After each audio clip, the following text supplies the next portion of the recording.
but it's a hell of a lot harder to get 100 votes from 100 farms than it is 100 votes in a single apartment building. So the Democrats and their demographics are set up for ballot harvesting in a way that Republicans just aren't. And then the way that, I mean, the big problem with the mail-in balloting and the process that was instituted with emergency measures without any, legitimacy in the constitutional process of changing the election methods that happened during COVID, it makes it impossible to determine whether a vote is valid or not. And they have all sorts of, shenanigans they pull in the background to make sure that there's no way to certify whether or not a vote is safe or not. So they say, better safe than sorry, we'll count the vote. It should be the opposite. Basically, if you don't have a chain of custody of where this vote was sent, who filled it out, and where and how they returned it, it should not be counted just on the basis of better safe than sorry. We can't allow fake ballots, but they're going the opposite way. So, yeah, the stealing the election is still a very, very, very real threat. And if they do it, they could do it in a very obvious and blatant way. And they have the media, turning a blind eye, and the American people terrified of speaking out against it. So that's a very disturbing but real possibility come this November of them just stealing it outright. Thank you for the call, Tom. Let's go to Chris in Colorado now. You say you're black-pilled on Kamala. Go ahead, Chris. You think it's Kamala as a certainty, and that's black-pilling you, or what? I really hope not, because I'd hate to see Kamala in there. But I think we can't underestimate the people that pulled off the JFK assassination, the 9/11, the taking down those buildings, COVID, and then, the 2020 election, being rigged and stolen. That's kind of my point, is that I think Trump or an RFK and all the other people could have all this support and huge crowds and all of it, but will they be able to overcome the cheating? I don't know. I don't know if they will. And yeah, what you're talking about is never underestimate the delusional stupidity of the Democratic voters. I mean, I talked about it for like the whole show this morning on American Journal, because you had people who are sitting there going, I've got a lot of facial piercings and multicolored hair, and if Trump gets elected, I won't be able to be like this anymore. And it's like, what are you talking? Like, they are literally delusional. They think that Trump is going to make it illegal for them to dye their hair. Like, what are they even talking about? So not only are their concerns completely imaginary, and they are, they're activated against Bigfoot, they're activated against a boogeyman that doesn't exist, but they're completely ignorant to the actual gigantic global conflicts that the presidency, depends on. They just have no idea. So I don't underestimate these people at all. And I think the number of people that are going to vote for anybody but Trump, and like maybe they weren't very happy about doing it with Biden, but they would have. And with Kamala, it gives them, it makes them feel good to vote for Kamala. And that's as deep as their calculus goes. So I think you're exactly right. We should not be underestimating Kamala and her appeal to, no offense, ignorant and stupid people, or their ability to cheat. So yeah, all these things, very, very concerning. But at the same time, there's a certain threshold that they cannot cheat to win. There's a certain level that we can get to that we saw in 2016. Like, they don't control everything. They don't have master control of every process in America. We can defeat them. We can overcome them. We cannot get complacent in this. And that's, what you have to avoid. Thank you for the call, Chris. Let's go to Jim in Florida. Go ahead, Jim. You're on the air. Hey, Harrison. Thank you for taking my call. And I just want to give big shout outs to both you and Chase. It's my first opportunity to have spoken to you. Two points. Number one, I don't know if y'all remember Biden back at around June or so at a rally, probably his last one, saying that, that when the crowd started chanting, lock him up, and he's like, oh, no, you're not going to have to worry about that, because I think the sentencing was supposed to be around the day he was shot. Okay, so, right. Okay, right? Yeah, no, that's true. Because it was supposed to be like July 9th that he was sentenced, but then he got pushed back. Yeah. But secondly, if I may respectfully, I was alive in October of 1973 and still a political 9-year-old.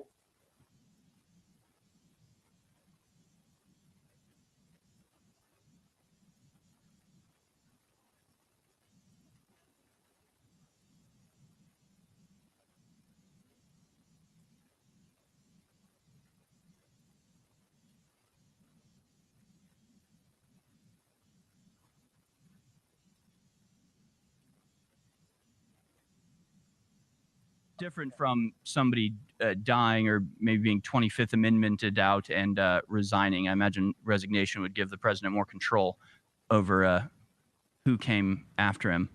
But very, very interesting stuff. And yeah, the Biden, there was another clip recently from a Kamala rally where they were chanting "lock him up," and she's like, "Don't worry, the courts are already doing that." And people are actually posting that on X. Leftists were posting that on X, being like, "See, this is how somebody gracefully responds to this." She doesn't say, she doesn't encourage the chant of "lock him up." She says, "Let the courts handle it." And it's like, okay, but they actually are locking up their political opponent. Like, they try to take the high ground on stuff that they are actually doing, but they're constantly afraid of Trump potentially maybe doing once he's in office.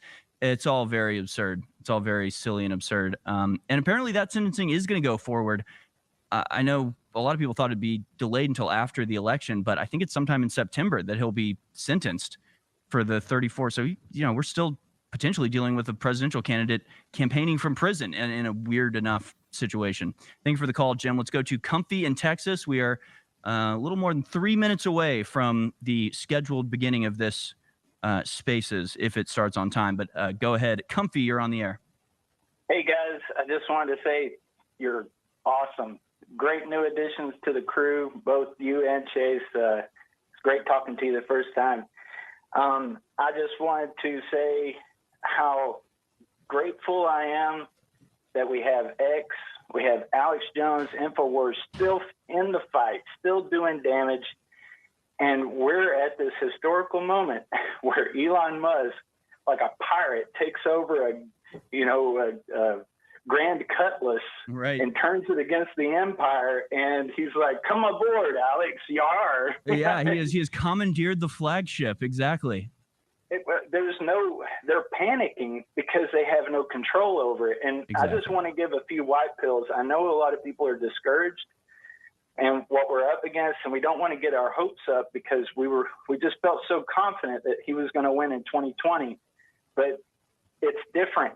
Think of the miracles that we've seen. Trump dodging a bullet, Alex Jones still on the air, Elon with X. I mean, these are major shifts in our favor. So we can't rule out the power of God and the Holy Spirit and the quickening that we're in. Amen. Everyone feels it. The energy is cranking up. And just as the enemy is panicking and throwing everything he's got at us, God is enforcing his army, and you can feel it in your heart. So just let that love out. Champion the truth and feel the victories that we've had, and do not be discouraged, because it's all about demoralization. And when we fight each other, the enemy wins. Keep your eye on the goal. The goal is election day. Trump wins. We're going to sip champagne again, brothers.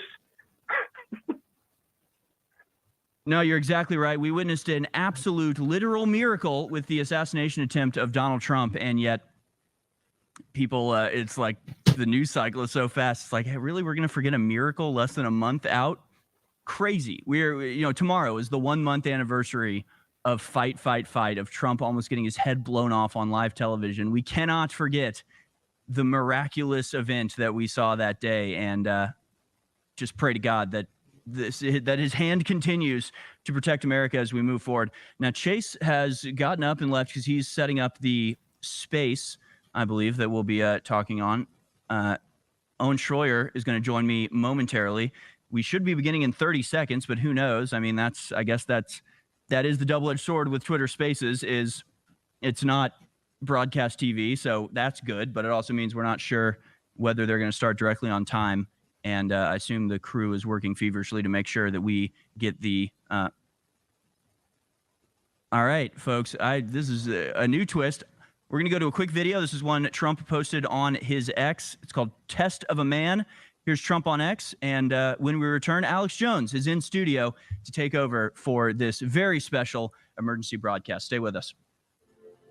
The test of a man is how much he will bear for a cause which he knows to be right. How long will he stand in the depths of despair? How much will he suffer and fight? There are many to serve when the victory is near, and few are the hurts to be borne. But it calls for a leader of courage to cheer the men in a battle forlorn. It is the way you hold out against odds that are great that proves what your courage is worth. It is the way that you stand to the bruises of fate that shows up your stature and girth. And victory is nothing but proof of your skill, veneered with a glory that's thin. Unless it is a proof of unfaltering will, and unless you have suffered to win. Remember that nothing worth doing is ever easy. You'll have bad moments. You gotta love what you're doing. And if you don't, just do something else. Keep standing up always for your values. Keep loving your country. And one of the most important things, never, ever quit. Never quit. Then ask yourself, what imprint will you leave in the sands of history?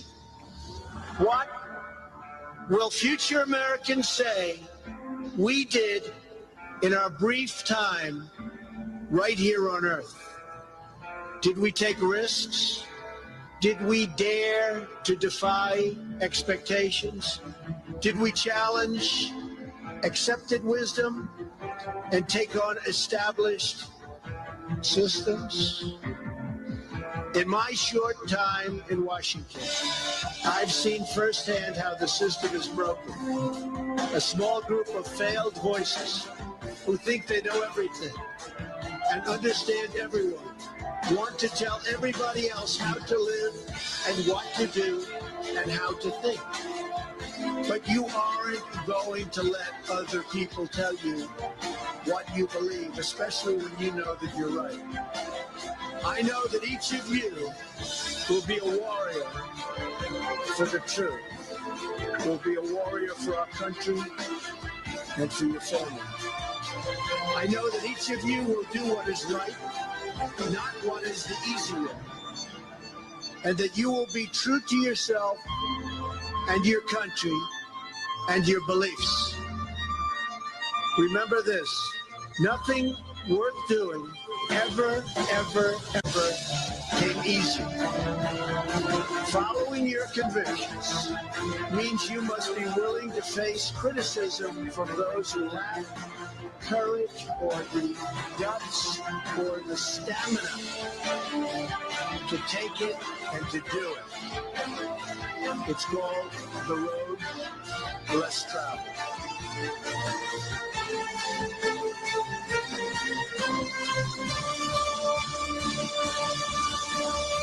All right, folks. It wasn't hard to predict the X Spaces because of, I was on the Elon a while back ago. 25 million people watched it live, another 25 million, 30 million the next couple of days, 50 million. I bet there's 100 million trying to tune in. But when Biden or Kamala Harris has one of their events on YouTube, it's got 500 consecutive viewers, literally, maybe 600. On a good day. On a good day. So this is a good problem to have, like Rumble. When I've been on some shows like Steven Crowder, when he gets 2-3 million, it crashes. And you guarantee election night, we're not going to crash if we pay for the bandwidth, but it's going to cost a lot of money. It costs a lot of money to bring in this information. Something I'm not good at is plugging to support InfoWarsStore.com. So Harrison Smith, Owen Schroyer, Chase Geiser, the crew. We have a crew that could run maybe 8 hours of regular shows, but when they run 10, they're really running like 12 because they have to be here hours before. This crew has already worked 12, 14 hours or longer. Some of the morning crew was here at 6 a.m. We want to salute Matt and the rest of the crew in there. Again, I'm Alex Jones, your host. But we're trying to honor Trump. And you made a great point right before I came in, before we aired those new Trump ads. People are so into this news cycle. And you see so many Netflix shows and horror movies and Avengers and all this stuff. That's entertainment. This is real. They tried to kill him a month ago. Right. And now they're admitting they're planning a civil war if he wins. This is a big deal. 30 days or a month tomorrow. So it's a big deal.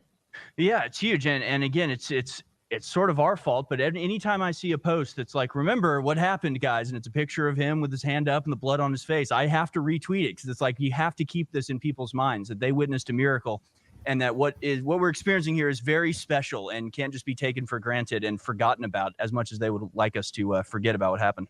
And by the way, I remember in 2016, Hillary had a town hall, and it was shot the equivalent of 80 millimeter film. You could see dust floating in the air, and you could tell it was fake. And I said, that's fake.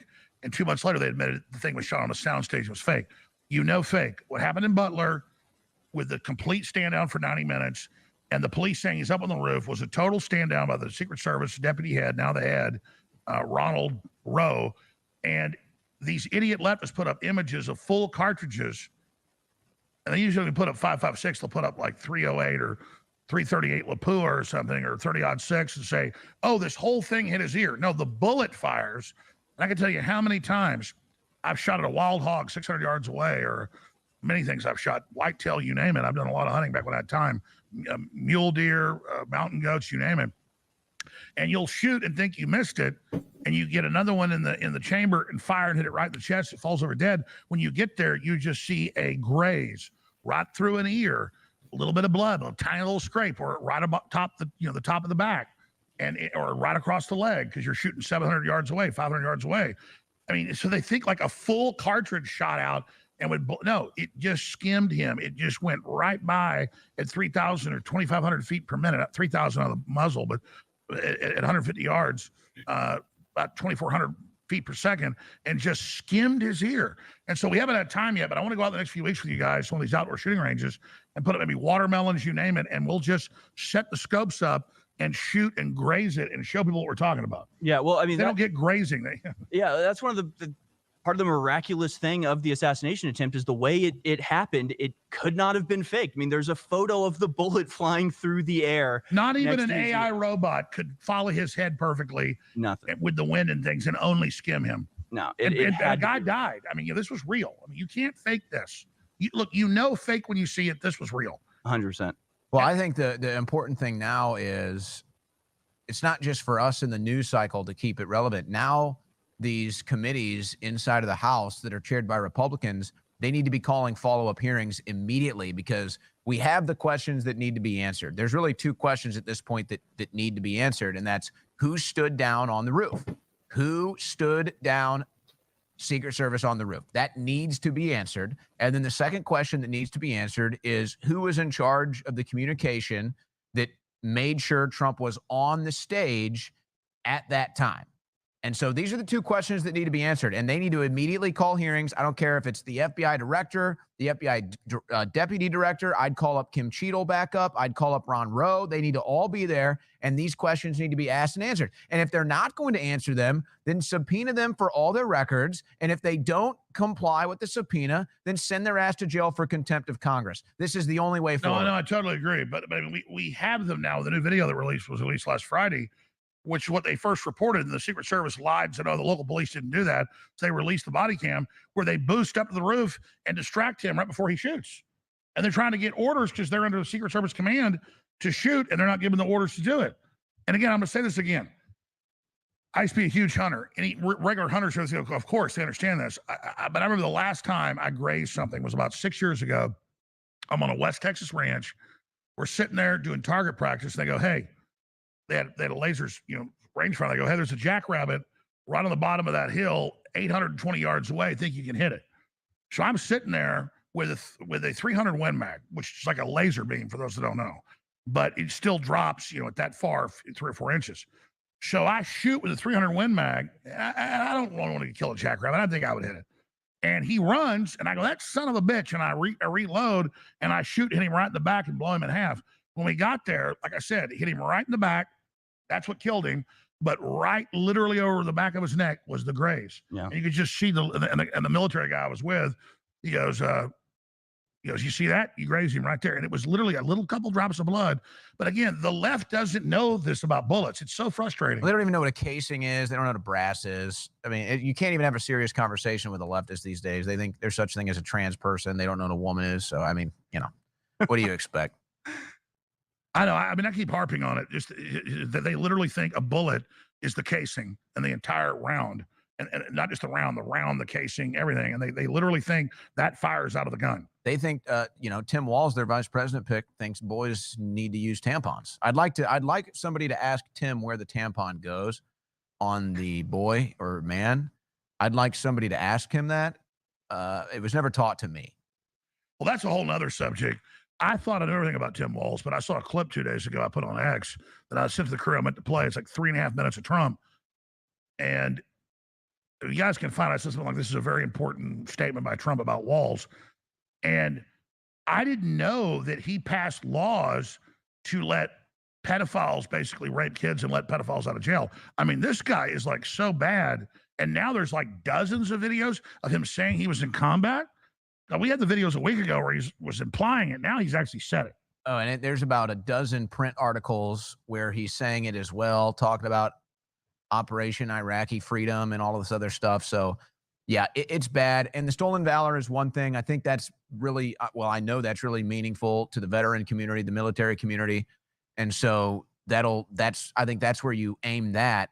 But when it comes to his protection of pedophiles and with his sexual orientation bills, parents need to know that. But I mean, look, you take one look at this guy's Joker. He looks like Jack Nicholson is the Joker. Oh, he gives me the creepy crawlies. Totally. I mean, this guy just puts off the aura of, would you let Tim Walz babysit your children? He puts pedo vibes.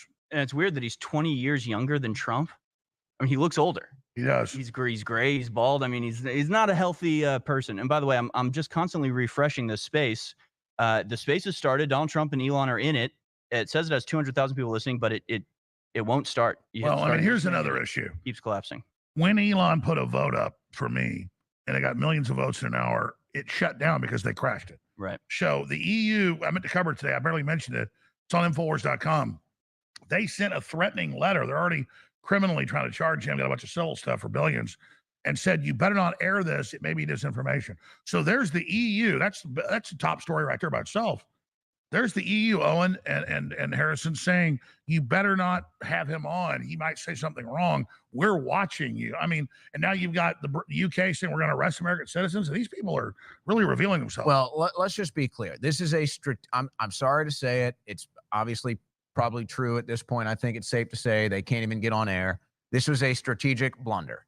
They should have back-ended this transmission, done it in a studio like we do, and then streamed it to X. As a side deal. They should not have relied on the front end X technology to make sure this thing got off the ground, because here we are, not shocked at all that it's not. And that's what's frustrating is we had to come from the trenches, myself 30 years, you a decade, you guys a long time, where we had to have our own stuff.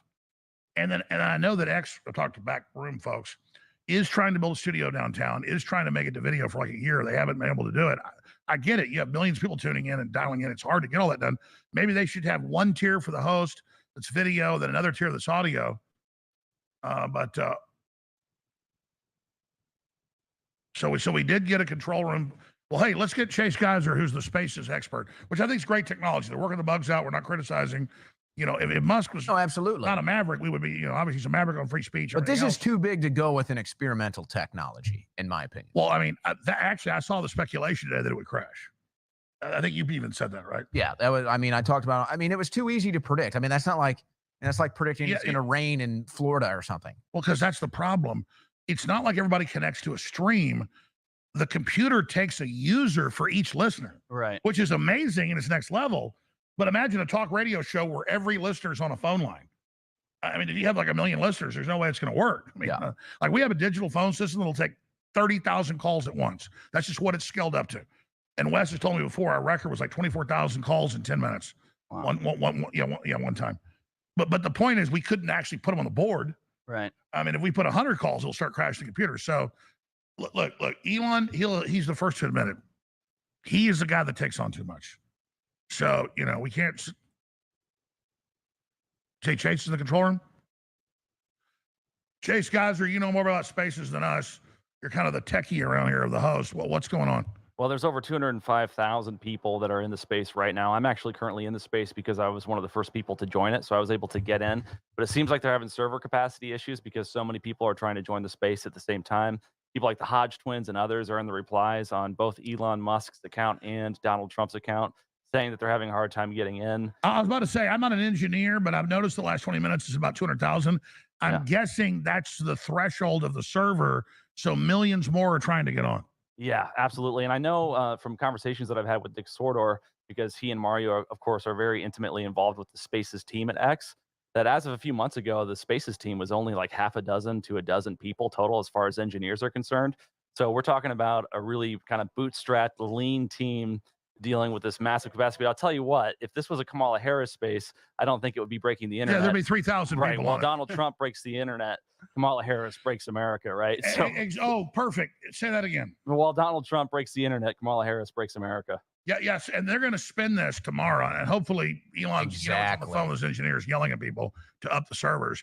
You know, though, that they're going to spin it. Oh, Trump-Musk event fails, but that'll be bigger because then I predict Musk flies to Trump or Trump flies to Musk, and then, like you said, Owen, it's put out proper on X streaming video that does great. I mean, we've had up to 8 million before our top show.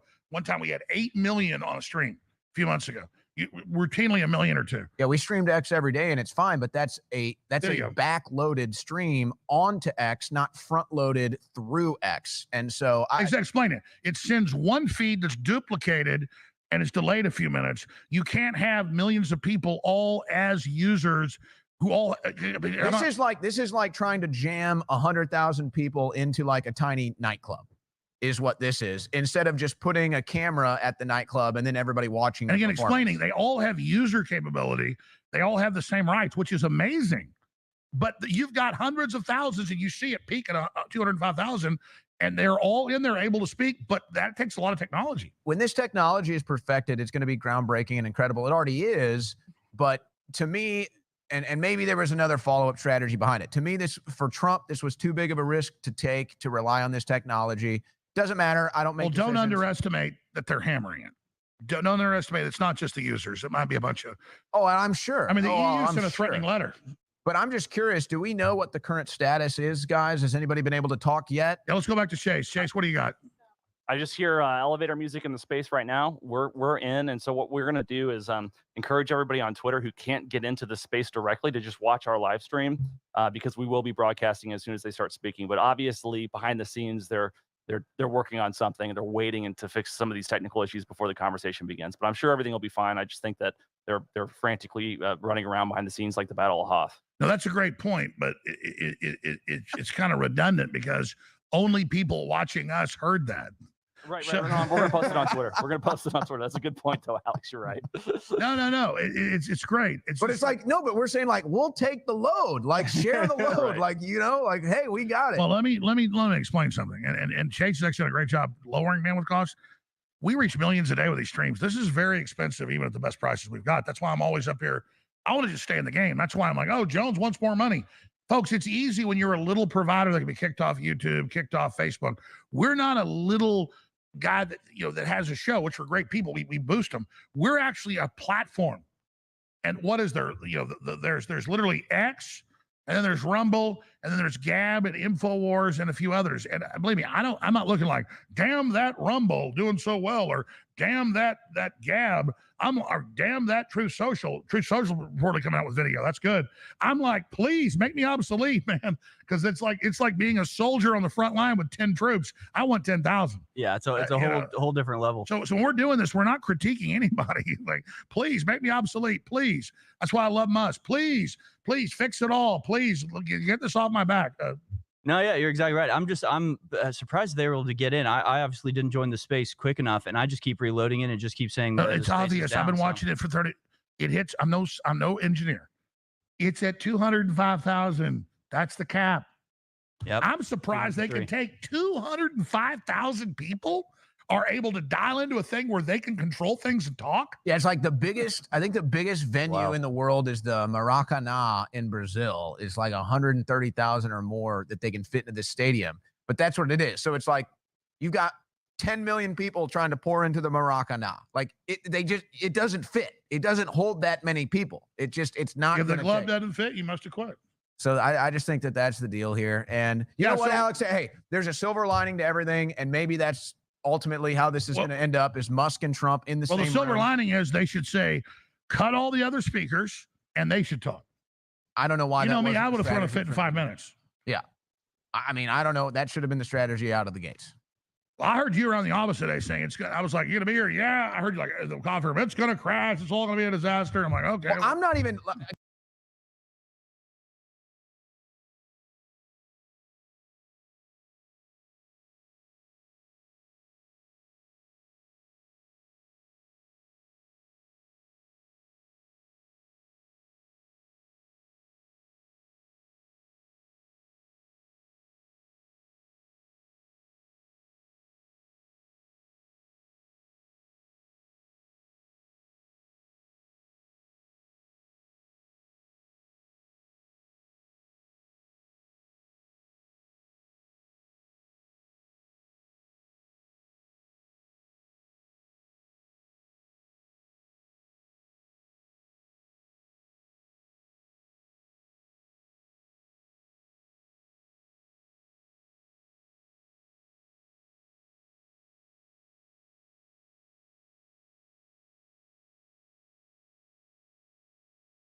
So, okay, well, tell us more what he said. Read it to us. Yeah, let me find it real quick. Hold on. The whole this whole is a Twitter big deal platform is because the acting all EU funky. literally, I covered it a little bit today. I should have covered it more. The EU sent a letter saying we're watching everything you do and to criminally charge you. So well, this is what he said 2 minutes ago. Elon Musk has 45,000 likes now. Said there appears to be a massive DDoS attack on X, working on shutting it down. I assume he's referring to the DDoS attack. He says, worst case, we will proceed with a smaller number of live listeners and post the conversation later. So something is going to happen tonight for sure, but there's definitely a cyber attack happening. And this is an attack on freedom of speech right before our eyes, happening in real time. Well, I want you to tweet at him because he's smarter than I am and say, will you please just put out a video screen of the X spaces because your video system is way more redundant because he's calling it, listeners. No, they're participants.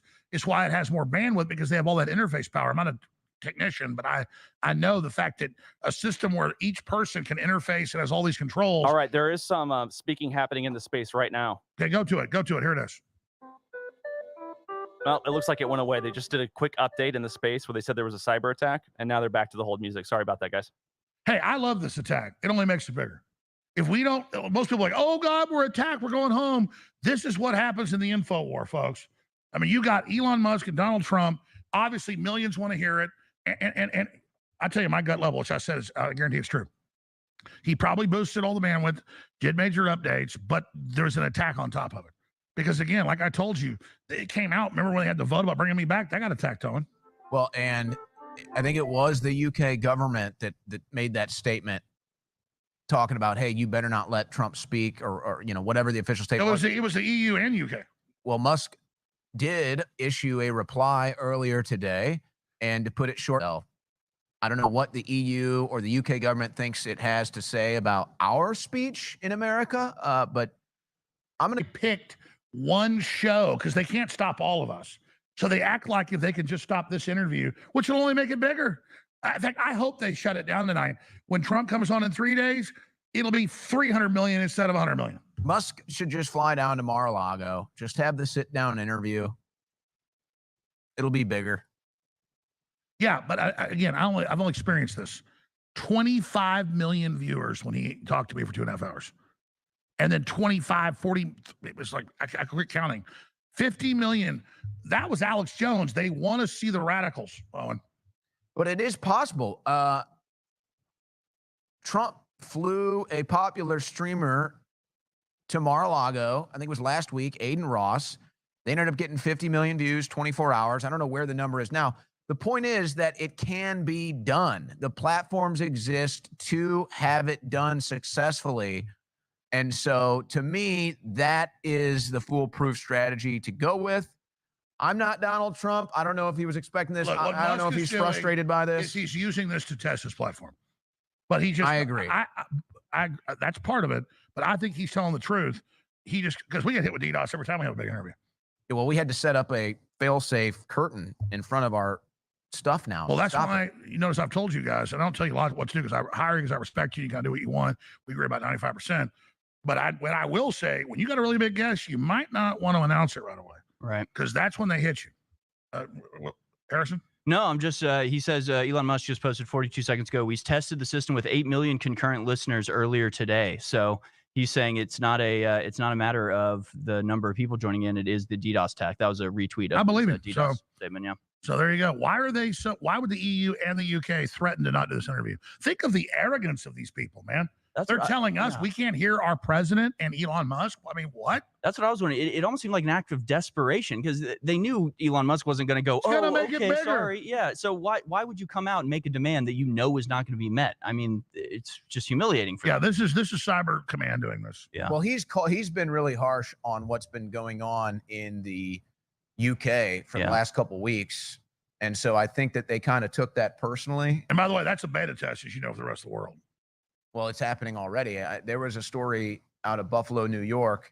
And look, it's such a people just need to see the end result. Forget about these ancient holy wars or this religion versus that religion, and just look at the end result of what's happened in England and realize that something similar is going to happen in the United States, whether it's illegal migrant gangs and criminal gangs. They're creating a crisis. Or whether it's a new religion that has a base here. A Muslim group just purchased a cathedral in Buffalo, New York for $250,000, and they're going to turn it into a mosque.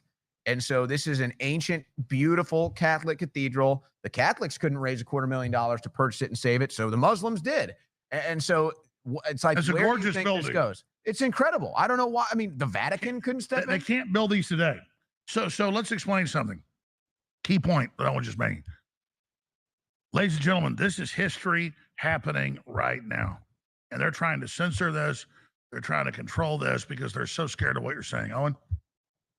So I just don't want to live in an America that looks like the UK or specifically Britain, where the traditional English people are basically shoved aside and told, no, this replacement population now gets favorite treatment. And that's the problem of Westerners is we're so individual, which is good. We don't organize. The Muslims do. And it's their religion.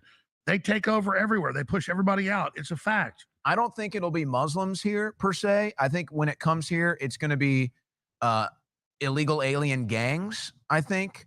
And pervert groups. And so that's the pedophile, the Rainbow Pedophile Coalition. This was set up. If you look at what's happened in England in the last few years, this was set up for the Muslim population to essentially assert its dominance over the English culture and civilization. That's what was being set up. Now we're finally seeing the final result, and people are shocked because the government's coming out and saying, nope, if you're a white Englishman, sit down, shut up, you're going to prison. If you're an Islamic man, you can go ahead and do whatever the hell you want, attack anybody, take over the civilization. It's fine. We're going to protect you in that endeavor. That's how woke we are. What I see being set up right now in the United States is you have all these illegal aliens coming here, and they're immediately being put on entitlement programs and welfare programs. And so what's going to happen here is the day that these entitlements run dry or the day that their welfare state gets cut off, they're going to start rioting. They're going to start burning cities. They're going to start destroying our country. And when people try to step up and stop it or call it out or say anything, you'll be the one that gets arrested. You'll be called a racist, I mean, they throw a xenophobe. What's really gotten even me just putting it out said like 10 million posts. An update from Elon Musk a minute ago. He says, we will proceed with the smaller number of concurrent listeners at 8:30 Eastern time. So that's in 2 minutes from now, and then post the unedited audio immediately thereafter. So they are solving the problem. Good. It was a smart move to cut back to people can get on. That means they'll block the people coming in with the DDoS attack. So let me just throw this out real quick. The point I'm trying to get at here is this is information warfare. And so who do I have in there posting on X? Because I see us with millions of viewers already tuned into us. So I want to put this out on X as another repost of the live feed. You guys got me? I want to put what I'm about to say out. I can do it myself right now on X of the live show feed. I want to put this out right now. You guys ready? Yeah, I'm listening to you right now. All right, I want you to retweet this. I want you to post this on X. Elon Trump interview under hack attack. Watch censored feed here, which we're about to launch, which we're taking. It's all true. And that'll go super viral because people need to, the average person doesn't know they're being blocked. They don't know why they can get on. They're trying to find out. We got to tell them. We're already telling them what just happened. See, it's not hype, it's real. So, breaking. Elon Trump interview under hack attack. See censored interview here live. That's the headline. And you see, we're not even doing it in the future. It already happened. But the people trying to hit the Elon link aren't able to get this because it's shut down. We're telling them. So you heard the headline right now. Exclusive. Elon Trump interviewed under hack attack. Hear and see censored interview at this link. Sound good? Something like that? All right, fire that out.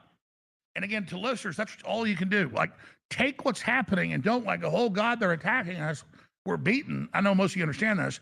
But use it against the enemy. That which doesn't kill you only makes you stronger. Owen? James O'Keefe calls that distribution by proxy. And so that's essentially what we're doing. We're acting as a proxy for this X space between Trump and Musk. Exactly. Whatever happens to their feed, we're jacked in boosting it. So they got to attack us too. And so basically now... we're all Spartacus. So basically now all we have to do is act as one person taking that feed, and then we just feed it through our amplified feed to the millions of people that tune into us, and it only affects the X spaces. And that means the enemy DDoSing their link, we get around it. Yes. So I was actually able to join the space somehow. Over 500,000 people have joined. I'm listening to the elevator music right now. It's coming from Trump's status, but I don't. Maybe I'm in here. I don't know. I wonder how many people they're going to let in. It's under massive attack. So yeah. But don't worry. They're going to run headlines tomorrow, even if they don't get on there tonight. Oh, Trump, big crash, big joke. No, I predict when Trump finally does the next Elon interview, it'll be 5 times bigger. What, 800 million views? 100 million in 24 hours guaranteed. Yeah, but I mean, Tucker got 200 million with Putin. I think this will be bigger. Could be. Could be. If people get pissed off, Chase Geyser, what's the latest? Yeah, so there's nothing new developed, but we got that tweet out. We are encouraging everybody to watch. If they can't get into the space, they can listen to it uncensored on our live streams on X or at infowars.com/show.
woman. But it's now actually, it's a strong or woman. the guy wants to be a dolphin, so they put a dolphin fin on. Dolphin plasty. Yeah, no, Man, and those episodes were from like a decade before That's what's any of crazy. that actually happened. Yeah, That's what's crazy. that's the foresight. Yeah.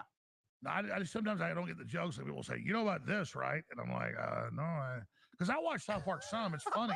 I just, like, most of the time I'm watching entertainment. I'm sorry. I'm going to show that woman what a strong woman really is. I'm going to get into that ring and I'm going to crush her because I'm the real woman. So this is kind of crazy. So I was able to get into the space. It's gone up by about 100,000 people per minute since I got in. So it's at 850 now. Trump is still in. Elon Musk is nowhere to be found now. I don't know where Elon Musk went in this space. Look, we don't know what the hell. It's a new technology like rocket testing. We get it. It's not a problem. But I agree. He should have been in a studio with Trump, sending a video feed out with the spaces on top of it. Well, maybe they live and they learn. We'll see if this thing can even take off successfully tonight. Well, we appreciate everybody tuned in. So let's shift gears while we're waiting. We basically complained for 30 minutes, which is fine. It's good to have a technological critique. No, we've had fun. This has been fun. But what's the biggest news right now for me? It's Kamala, who helped pass the law to hire 86,000 IRS agents to target workers, service workers that would get tips, and then stealing Trump's deal, or Pelosi admitting, oh, I think that letter was fake. Biden didn't really resign. That's her trying to cover her ass. And then we've got, just all this other, Ukraine has attacked Russia 5 days ago and gone like 50 miles in, and and NATO's backing in. That's a total insane escalation. And then we've got, it's all just cuckoo town. So, what else? There's a lot to talk about here. Well, geopolitically, there have been some major developments. I don't know. That's like a long stream broadcast to get into that. I think when we look at the U.S. election, though, I think it's so stunning. It's so stunning to sit here and watch these Harris rallies where now she's campaigning on strong borders. She's literally stealing Trump's campaign policy, no tax on tips. What's next? She's going to come out. She's like Joy Reid. She may have gold hair tomorrow. That's what I'm saying. She's going to come out in a red hat and they came out the camo. They're running the camo hat now. They're not just taking Trump's policies. They're trying to steal like the style, the Make America Great Again style, and make it a little bit different. It's like the off-brand Make America Great Again. Here's like the outside thing that stuns me that I can't help but notice though is the absolute state of brainwashing that the American Democrat is under. We are talking complete and total mind control where they don't even blink an eye. Kamala Harris is running against her own administration. She's literally running against the economy that she created. She claims she's going to do. Trump was honest in June. He goes, I was in Vegas. A waitress comes over and says, why don't you get rid of taxes on tips? He goes, great idea. And then she was the one that engineered and bragged to squeeze waitresses. There's a policy. So it's one thing if she stole it. It's another thing that she's the.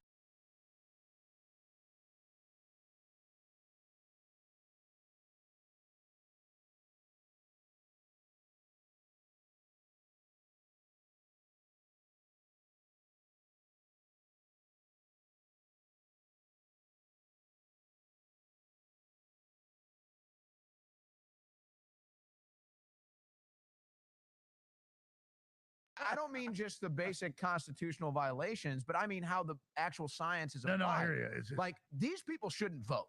I'm to the point now where I'm like, F your voting rights, bro. Did you see the women? I never played it today. Can you guys cue that up of the Democrat Party women howling like animals, saying she a woman, she black? Have you seen this clip? Yeah, and that's what their three big issues. When Kamala Harris voters were asked, what are your three main issues? It was abortion, she's black, and she's a woman. Congratulations. Okay, so abortion. What percentage of Americans does abortion actually apply to every year? Very small. A tiny fraction. 5%. And so, so that doesn't really apply to many people as a political issue. And then you're going to go into she's a black woman. Well, what if she's a black woman and her policy is I'm going to stab you in the throat?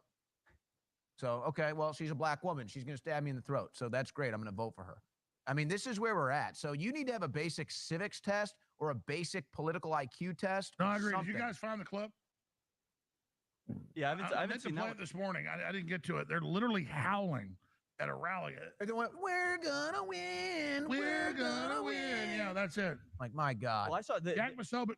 Oh, here it is. Here it is. Here's a clip. We're gonna win. We're gonna win. I mean, not to be, cocky, but I'm optimistic. I've always been a supporter of, she's a woman. She's a woman. Black, and she'll be the first president candidate that I think she will win. And like I said, I'm all about look at this equal dude. access and equal women. Look at that woman behind him. Choice. These are full-blown lunatics. Sorry, go ahead. 100%. Well, the other video is the Taylor Hanson video where it's the woman saying, I'm a gay trans man, which means she's a straight woman. And she's saying, I have ear piercings and colored hair. And if Trump gets elected, I won't be able to look like this anymore. And it's like, it's literal delusion. They literally think that Trump is going to. A massive distributed denial of service attack against our servers, and saturated all of our data lines. Like basically hundreds of gigabits of data were saturated. We think we've overcome most of that, and so it's now time to proceed. But as this massive attack illustrates, there's a lot of opposition to people just hearing what President Trump has to say. And but I'm honored to have this conversation. I want to emphasize it's a conversation. And it's really intended to just get a feel for what Donald Trump is just like in a conversation. It's hard to catch a vibe about someone if you just don't hear them talk in a normal way. And when there's an adversarial interview, like no one's themselves in an adversarial interview. So this is really aimed at kind of open-minded, independent voters who just trying to make up their mind. So you can understand like what is what is it just like to have a conversation? So honored to Donald, great to speak. We had a great conversation yesterday. As you mentioned yesterday, if we could just record that conversation and post it, it would have been excellent. And I hope we can have something like that today.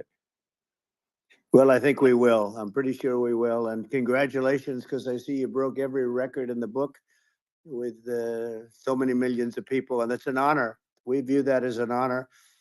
And then you do want silencing of certain voices. Usually those are voices that have something to say that are constructive, oftentimes constructive. And so we have to consider it an honor. But congratulations on breaking every record in the book tonight. That's great. Well, thank you.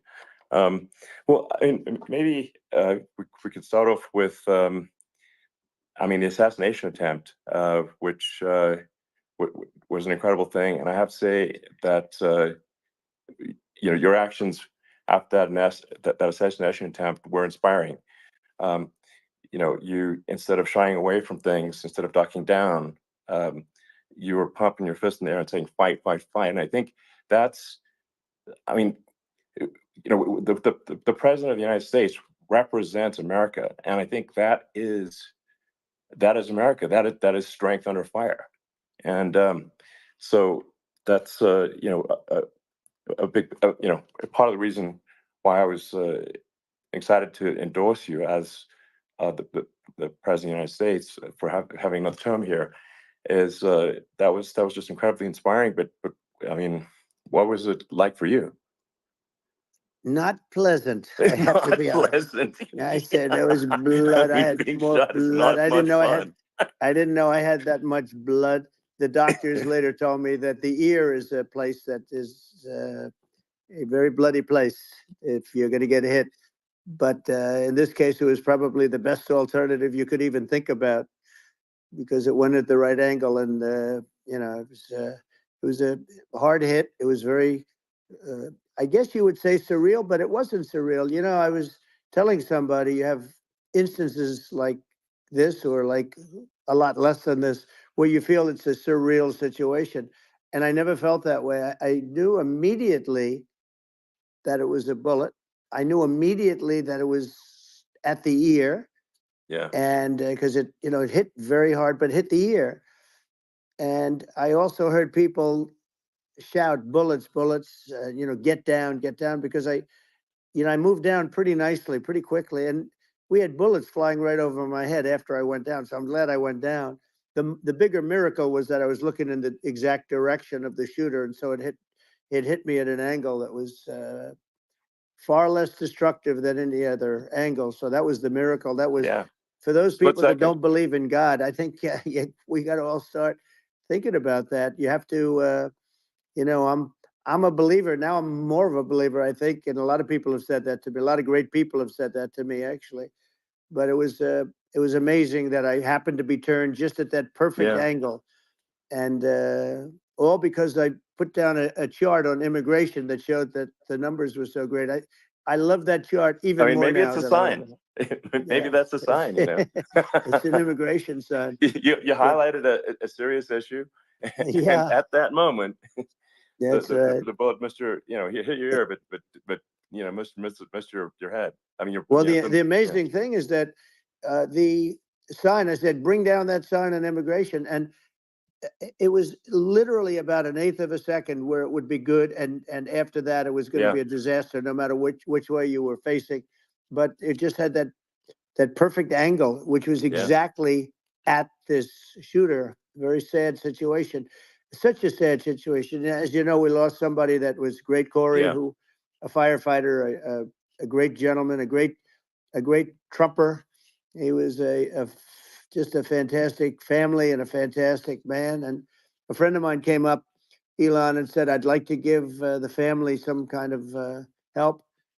And I said, "That's great." He said, "Do you mind?" I said, "I don't mind at all." And he wrote out a check for $1 million, gave it to the wife. And, she said, "This is really nice, but I'd rather have my husband back," which is a nice thing for somebody to say, to be honest. She's great. The family is great. And we raised a lot of money for them and for two other gentlemen are unbelievable people also. They were hit really badly. They thought they were not going to make it, and they did. The doctors in the Butler area, I tell you, they were incredible. They saved the two, and they were really hit tough, both of them equally. And we thought my first question was, because I heard bullets flying over me, and I said, "How many people were killed?" Because we had a massive crowd there, a tremendous thousands and thousands of people, and there was no land. I mean, it was all people. So I said, "How many people have been killed?" Because I knew there were other shots being fired. And they said, "We don't know yet, but some people have been badly hurt." And I have to give the Secret Service a sniper, they call him, or sharpshooter, but sniper, because he didn't know there was a problem. He's an extraordinary shot, obviously, and he didn't know there was a problem. And he was able to pick it all out within 5 seconds. And he used one bullet from very far away, I guess probably about 400 yards. The shooter was 130, but he was on the opposite side of the field and the podium. And he saw the smoke and the flame from the gun, immediately recognized it, and immediately took a shot. And it was one perfect shot from very far away. And if he didn't do that, Elon, he would have. I mean, if he would have, a lot more people could have been badly hurt and killed. So I have to take my hat off to him, because that's also a surreal. He's been with them for 23 years, and he's never had anything like this. And all of a sudden he has to act, and it's a very tough thing to act and to be shooting somebody. But he saw the gun, saw the smoke, saw the flame from the gun, very far away. Obviously has very good eyes. He's got very good vision, which I assume you have to have in that particular work. But he took aim very quickly, and they say it was approximately 5 seconds from long range, one bullet. If that didn't happen, because the shooter had a lot of bullets, he had a lot of cartridges up there with him. So well, I mean that's clearly he was very competent in taking that shot to stop the attempted assassination. But I mean there does seem to be some pretty significant failings elsewhere in the system. Like there's just no way that, like, how on earth does a shooter get on a roof 130 yards away. That seems crazy. I think most people people are wondering how on earth could such a thing happen? Well, I view it as two ways. There should have been nobody on the roof. There were people, because there were so many tens of thousands of people there.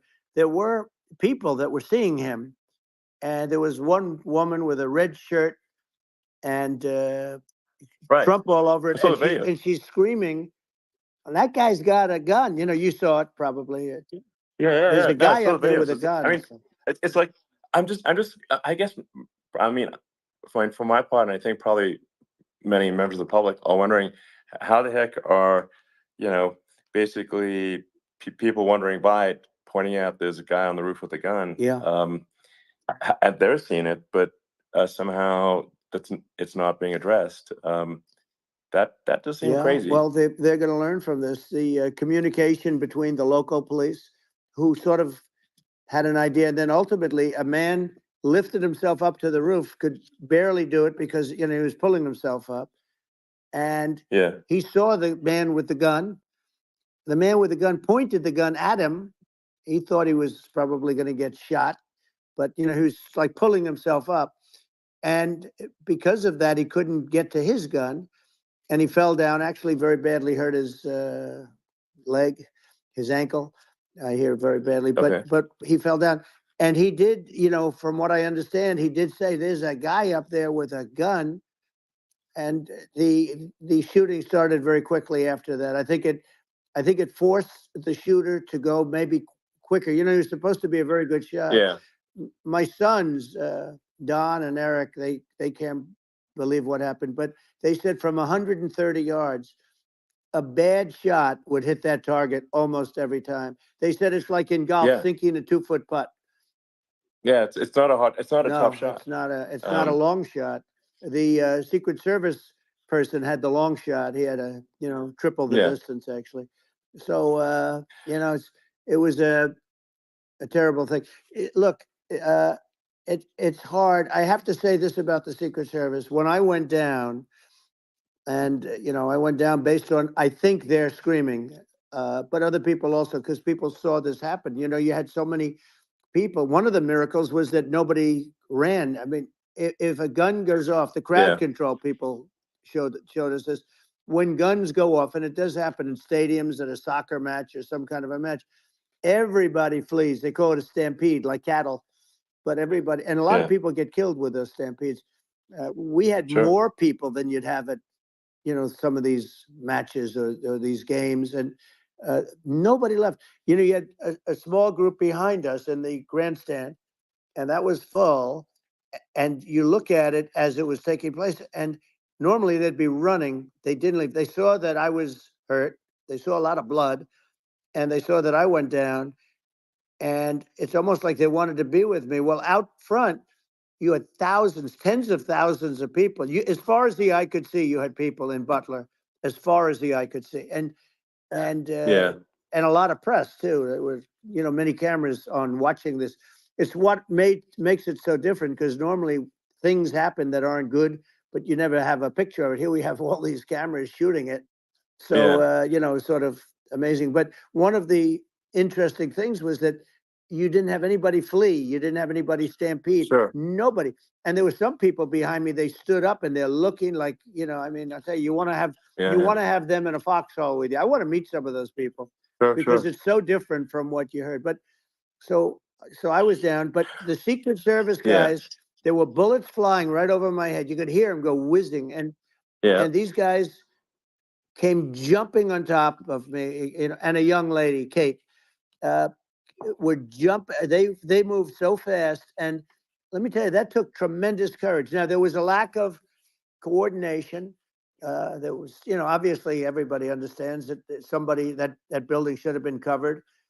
And I mean, that was the big thing. Looking at the aerial views, that building would be like the #1 spot for a sniper. I mean, it's like if you were to pick, like, what is the favorite? So if the goal is to assassinate, what's your favorite spot? That building. The roof of that building would be #1. That would have been the spot. It's like you can ask for a better location. It's like no, that would have been the spot. You know what people think is when the local policeman, who, by the way, he really he did what he was supposed to do. He couldn't hold on any longer. And then when he got his head just peeking above, this guy standing there with a gun at his head. And when he fell down, again, hurt his ankle very badly, but he was making the calls. But what happened is the firing took place very soon. So what they think is that this guy ran to his site, which he had all planned out with the gun. He ran to the site and he started shooting fast. And maybe that's why he sort of missed. I mean, you know, he got me, but it could have been, could have been a much bigger problem.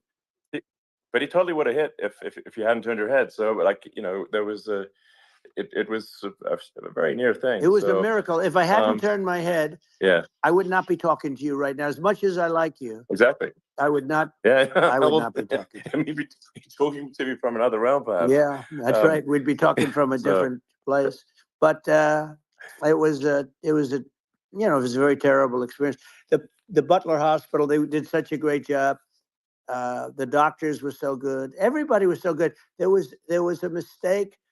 If somebody knew, because people were hearing that, you know, there was just a bad feeling that there was somebody was around. You know that story now. It's been And if somebody could have said, because they've oftentimes said, you know, like there'd be a lightning storm or something. Because I've done, I think, over 300. I think I did a lot more than that, but we did a lot. And oftentimes they'll say, "Sir, could you wait 10 minutes, please? Sir, could you wait 20 minutes? There's a storm overhead or lightning or something," right? And that happens often. And this would have been a perfect time for that to have happened, but it didn't. It didn't get coordinated. That was the problem.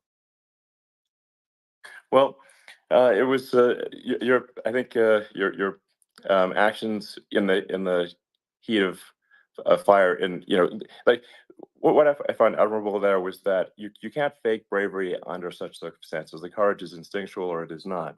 It's not a rehearsed action. And so I just want to say that I think a lot of people admire your courage under fire there. And so thank you very much. I appreciate it. I didn't think of it. I just wanted to get up and I wanted to stand up. I wanted to let people know, you know, I felt I was good when they were on top of me, covering me, actually, very much covering me and very bravely. But I wanted to get up. I said, I want to get up. And they wanted, you know, they have everything there. They wanted stretcher. I didn't like the stretcher. And I knew I was hit in the ear, but I knew I wasn't hit anywhere else. They felt I was hit someplace else because it was such a lot of blood. And they were sure that I was hit someplace else. And they were saying, "Sir, you were hit more than the ear." I said, "Nope, I was hit in the ear. I want to get up. Let me get up." And so I got up, and the crowd didn't know what to think. I mean, this was so many people, and you could see they were confused. They didn't know what to think. And I wanted to let them know I was okay. It was very important for me to let them know that. And they went wild. You've seen the after. They didn't go wild when I got up because they didn't know, was I alive? You really couldn't tell. When I stood up before the you know, the fist in the air, they didn't know if I was alive. Nobody did. And when I put the fist up, they were just relieved and happy and thrilled, and the place went crazy. It was pretty amazing. It was a terrible thing, but it was incredibly moving. Yeah. Well, and I mean, speaking of the sort of slide that got you to turn that saved your life, really, was the illegal immigration slide.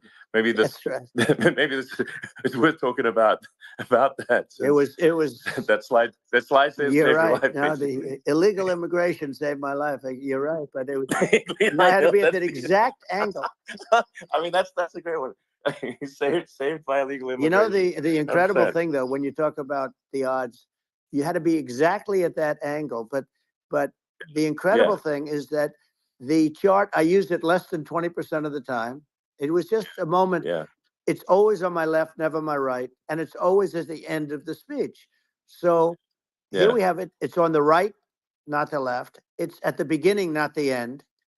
And even the people that put it up, they were unprepared, and they did a great job. They got it up immediately, fortunately. But I looked to the right, and the bullet came whizzing by, hitting my ear. So it was amazing. But when you think of the odds of that, and Yeah. that normally you wouldn't use it. Normally I wouldn't have the thing, and then it Yeah. would have been a very different story. It's very much, I say, an act of God. It's a miracle that it happened, and I'm honored by it. I'm honored by it. Well, what were you about to say about illegal immigration before you were rudely interrupted? Well, I was going to say how good the numbers were. By the way, we're going back to Butler, and we're going to go back in October. We're all set up, and the people are fantastic in Butler. It's a great area. Great. These are incredible people. Like the three that, in the case of Corey, killed, and the other two, the families I got to know them a little bit, and the families are great. But we're going back to Butler, and I think I'll probably start by saying, as I was saying, prior to being so horribly interrupted. Yeah. But so rudely interrupted by an assassination attempt. But the chart. Some people have no manners. Elon, the chart was just a chart that, in my last week, we had the best illegal immigration numbers, meaning stopping. It was at the lowest. You've seen the chart. It's become quite a famous chart. But that was the lowest point ever recorded. It was a really, I was very proud of those numbers. And then you see what happened with these people, Kamala and Joe. You see what happened. They just let it go. I had remain in Mexico policies. I had all these different policies that was so good. Guys like Tom Holman and Brandon Judd from Border Patrol. These are all people that they've been on television. It says the best numbers we've ever had. We had so many different checks, catch and release in Mexico, not the United. We had catch and release in the United States. We had it in Mexico. We had so many things. We had things where many people come in there, they have contagious diseases. We had everything passed. If you have a contagious disease, I'm sorry, but we cannot allow you into the country. So we were setting literally records, and all I was doing is showing that, and I use it sometimes. Sure. And in this case, I'm glad I used it. I can tell you that. But they were fantastic numbers. But I'm going to sleep with that chart always. I'll be sleeping with that chart. That chart was very important for a lot of reasons. Well, would it be accurate to say that you're supportive of legal immigration, but we also need to shut down illegal immigration, and especially unvetted illegal immigration, because and that's not the same as saying that everyone who's an illegal immigrant is bad. In fact, I think most people who are illegal immigrants are actually good, but you can't tell the difference unless there's a solid vetting of who comes across the border. Does that accurately represent your position? I say it very simply. They have to come in legally. They have to be checked. Yeah.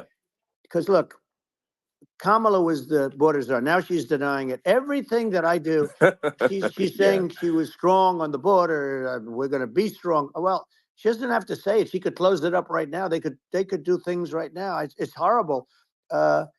No tax on tips, and all of a sudden she's making a speech and there will be no tax on tips. I said that months ago. And by the way, they had just the opposite. They had not only tax on tips, but they hired 88,000 IRS agents, and many of them were assigned to go get waitresses and caddies and all of this on tips. They have a policy. They had a policy that they were really going to go after you, and were really harassing people horribly. And then all of a sudden, for politics, she says, she comes out with what I said, which I think is terrible. And I think it's also hitting them very hard. These people are fake. Now they're also saying they did a good job on the border. We had the worst numbers in the history of the world, not of our country. There's never been a country in history that has had a catastrophe like this. We've had, I believe, and I think you believe this too, you hear 12 million, 13. I believe it's over 20 million people came into our country, many coming from jails, from prisons, from mental institutions, or a bigger version of that is insane asylums, and many are terrorists. And I'll tell you what, they're coming not just from South America, they're coming from Africa, they're coming from all over the world. They're coming from Asia, they're coming from the Middle East, they're coming from countries that are stupidly and horribly bombing Israel October 7th. They're coming from all over the world. And you look at it's so sad October 7th because it should have never happened. Yeah. It's so sad Sure. when you look at Ukraine. It should have never happened. We have a defective government. These are defective people, and they're not people that should be running it. But where you see it the best is the border, because you have millions of people coming in a month, and then she gets up and she tries to pretend like she's going to do something. She had 3.5 years. And by the way, they have another 5 months that they can do something, but they won't do anything. It's all talk. She's incompetent and he's incompetent. And frankly, I think that she's more incompetent than he is. And that's saying something because he's not too good. Yeah. No, I think it is essential to have a secure border. I mean, you're really not a country unless you have a secure border. And secure elections too. You know, absolutely secure elections. And so it's just essential to have a real border, or we can't function as a country, and our service, our central services are being overwhelmed in a lot of cities. But as we were talking about earlier, I think having a legal immigration process that is smooth and efficient and done well, and speaking as someone who is a legal immigrant, I think I mean, like one way to think of it is, who do you want on your team? Who do you want on Team America? And I think we want to just say, okay, we want to let in people who are gonna, be great contributors to our society and to our economy, and and who do you want on the team? And it's not to say that, like in my opinion, actually, I'd say like probably most of the illegal immigrants actually are actually good, hardworking people. That's my opinion. But some are not, and you just have this sort of adverse selection process where, if somebody's if somebody's like has a career in theft or robbery, I don't understand what's taken them so long to get here, because we're in such a target-rich environment. I mean, why aren't more people who have a career in, bad things coming here sooner? Because it's a piece of cake to go rob, houses in LA or New York, compared to other parts of the world. And in a lot of places in America, if you try to stop the person who's robbing you, you'll be arrested. So it's right. I mean, what's happening with crime, and our police are so good, but they're not allowed to do their job. But I have to tell you, Elon, I hate to say it because it's such a downer to say it. I hate to say it. I hate it. But you have a lot of people that just shouldn't be. I think it's a much bigger number than you think. They're allowing, again, they're allowing people from their jails. And if you were running one of these countries where they're coming from, you would have had all of them. As an example, Venezuela, their crime is down 72%. They're taking their drug dealers. They're taking, frankly, their prisoners. They're emptying out their prisons.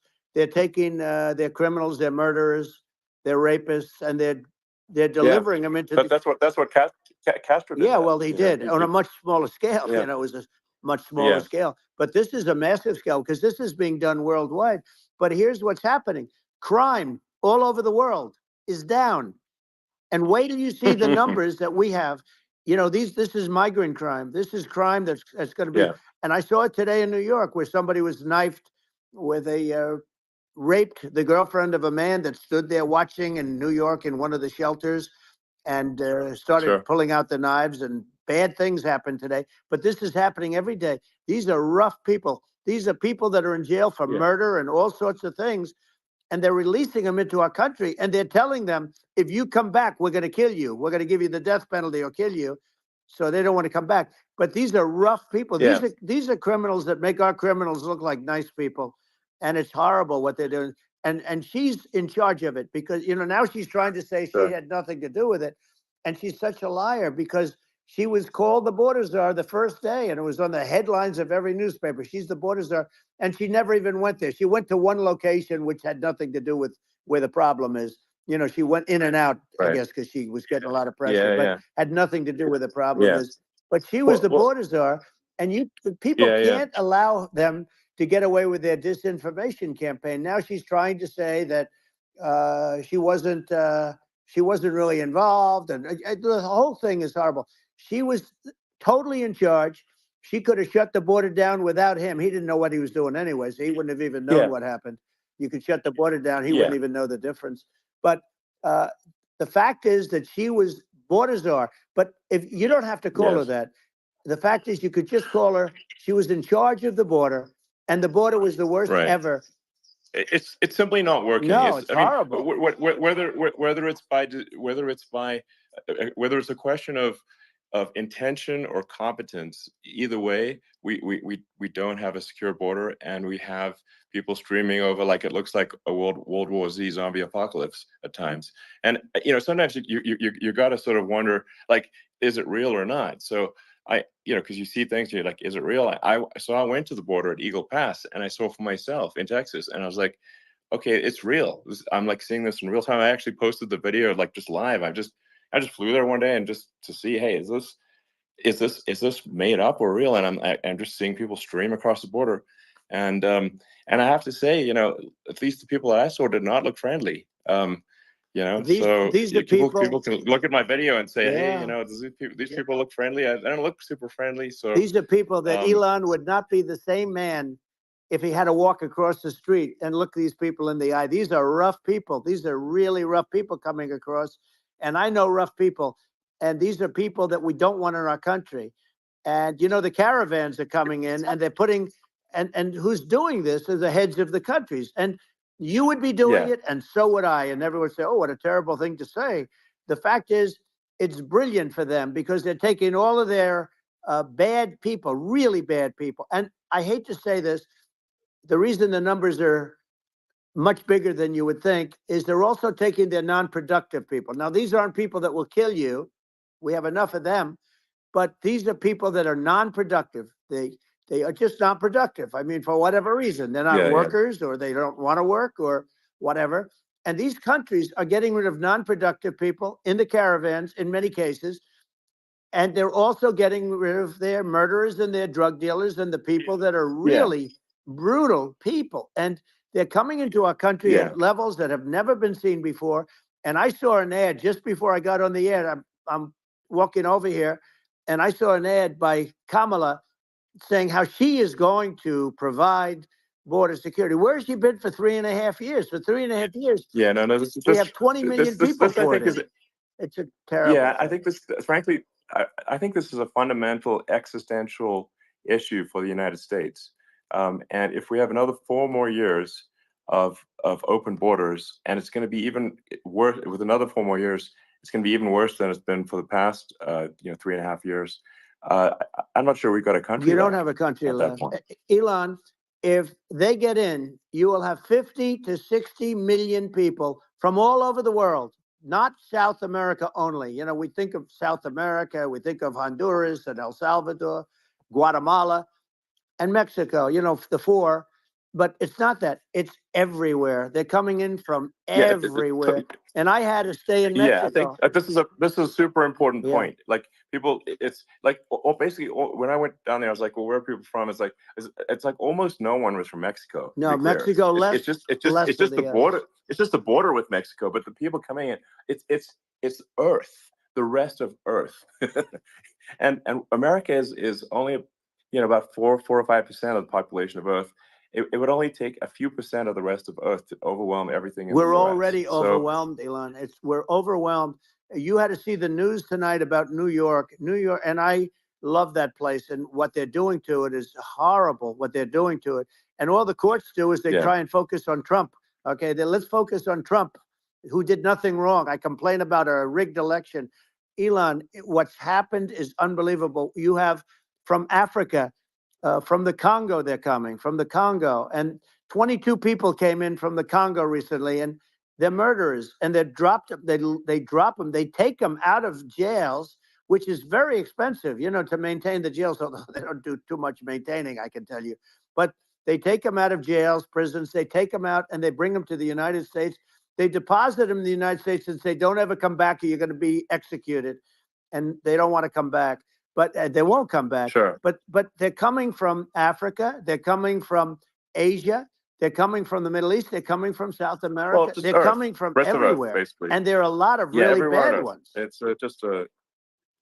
just an everywhere on Earth thing, and it's just not possible for the United States to absorb, everyone from Earth, or even a few percent of the rest of Earth. It's just not possible.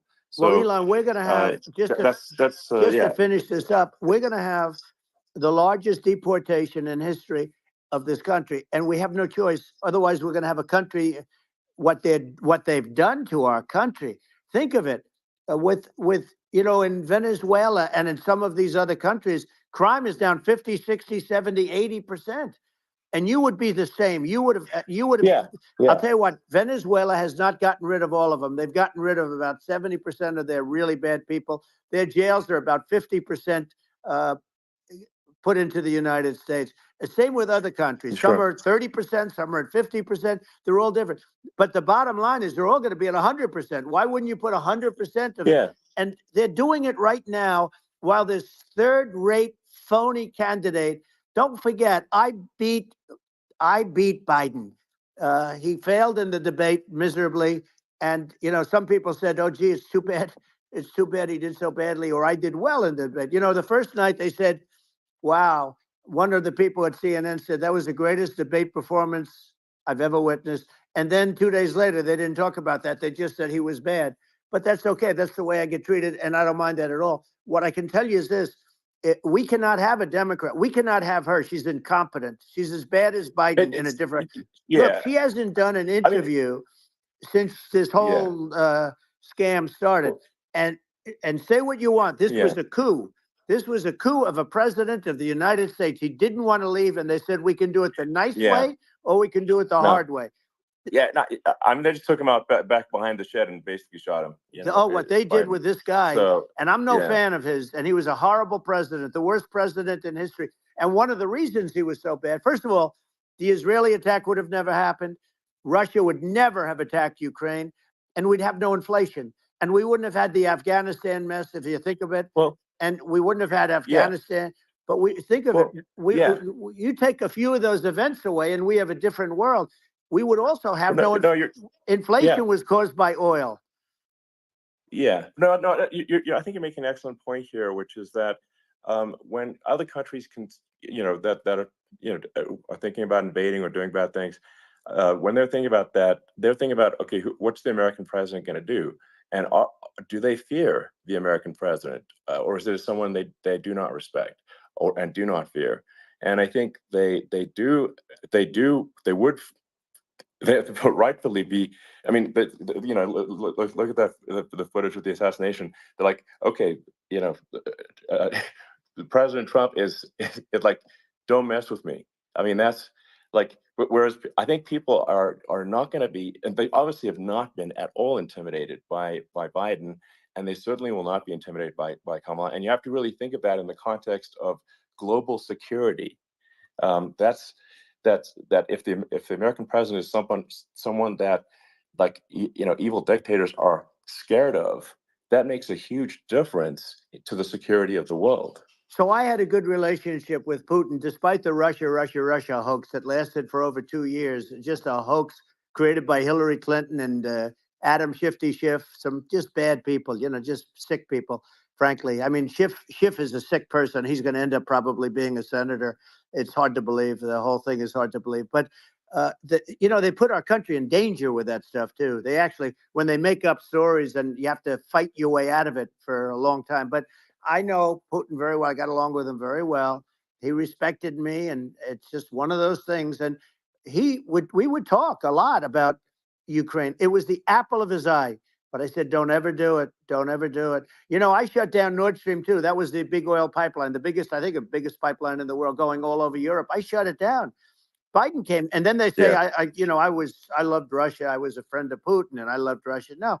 He actually said to me one time, he said, if you're my friend, I'd hate to see you as an enemy. I shut down his pipeline, the biggest pipeline. They were looking at that to fund.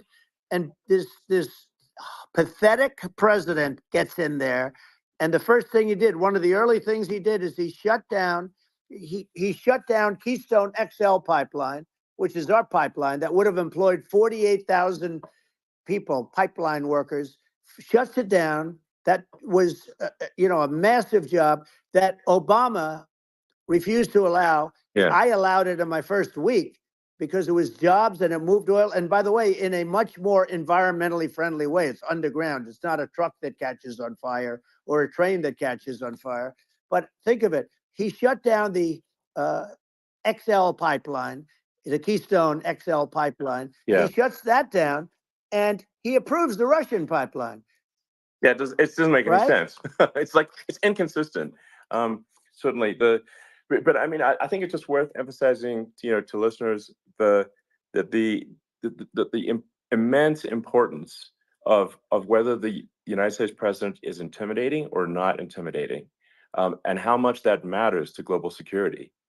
Because there's some real tough characters out there, and if they don't think the American president is tough, they will do what they want to do. I know every one of and them. that puts it puts the Yeah. whole world in danger. Elon, I know every one It's of a them, big and I deal. know them well. I know Putin. I know President Xi. I know Kim Jong-un of North Korea. I know every one of them.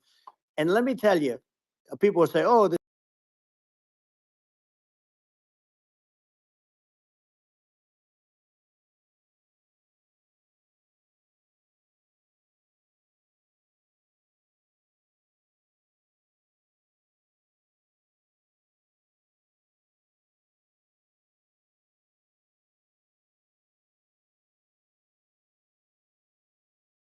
believe this happened. All the stuff that you're seeing now, all the horror that you look at Israel, they're all waiting for an attack from Iran. Iran would not be attacking, believe me. When I was there, and I say it with respect because I think we would have been good with Iran. I don't want to do anything bad to Iran, but they knew not to mess around. Iran was broke because I told China, if you buy from Iran oil, it's all about the oil. That's where the money is. But if you buy oil from Iran, you're not going to do any business with the United States. And I meant it. And they said, we'll pass. They didn't buy oil. Other countries, likewise. Sure. You want to buy, you're not doing business with the United States. And they were at a point where they had no money for Hamas. They had no money for Hezbollah. They had no money for any of these instruments of terror. And it was amazing. In fact, there were articles when I was leaving, which is hard to believe, actually, especially when you look at what's happened to our country. Our country is so bad right now. It's such a different place. We were respected. Think of it. 4 years ago, we were so respected to a point where when I said don't buy oil, they didn't buy oil, but they had no money, and Israel would have never been attacked. It is zero chance. And again, I said to Vladimir Putin, I said, don't do it. You can't do it, Vladimir. You do it, it's going to be a bad day. You cannot do it. And I told him things that what I do, and he said, no way. And I said, way. And it's the last time we ever had the conversation. He would never have done. I got along well with him. I hope to get along well with him again. Getting along well with them is a good thing, not a bad thing. I got along well with Kim Jong-un. When I met with President Obama just before entering, it's a sort of a ritual. And I sat down with him and we talked. It was supposed to be for a very short period of time. It turned out to be a long period of time. I said, what's the biggest problem? He said, North Korea. I had that problem worked out very quickly. It was nasty at the beginning with Rocket Man and, all the different things. Yeah. But all of a sudden I got a call. Those were some epic tweets, by the way. Yeah, they were epic everything. He said that he has a red button on his desk. I said, I have a red button on my desk too, but my red button is much bigger and my red button works. And then I called him Little Rocket Man of Little Rocket Man. Anyway, here's the bottom line. All of a sudden I got a call from him and they said they want to meet. They want to meet me. And we met, as you remember, we met in Singapore. We met also in Vietnam. And I got along with them great. We were in no danger.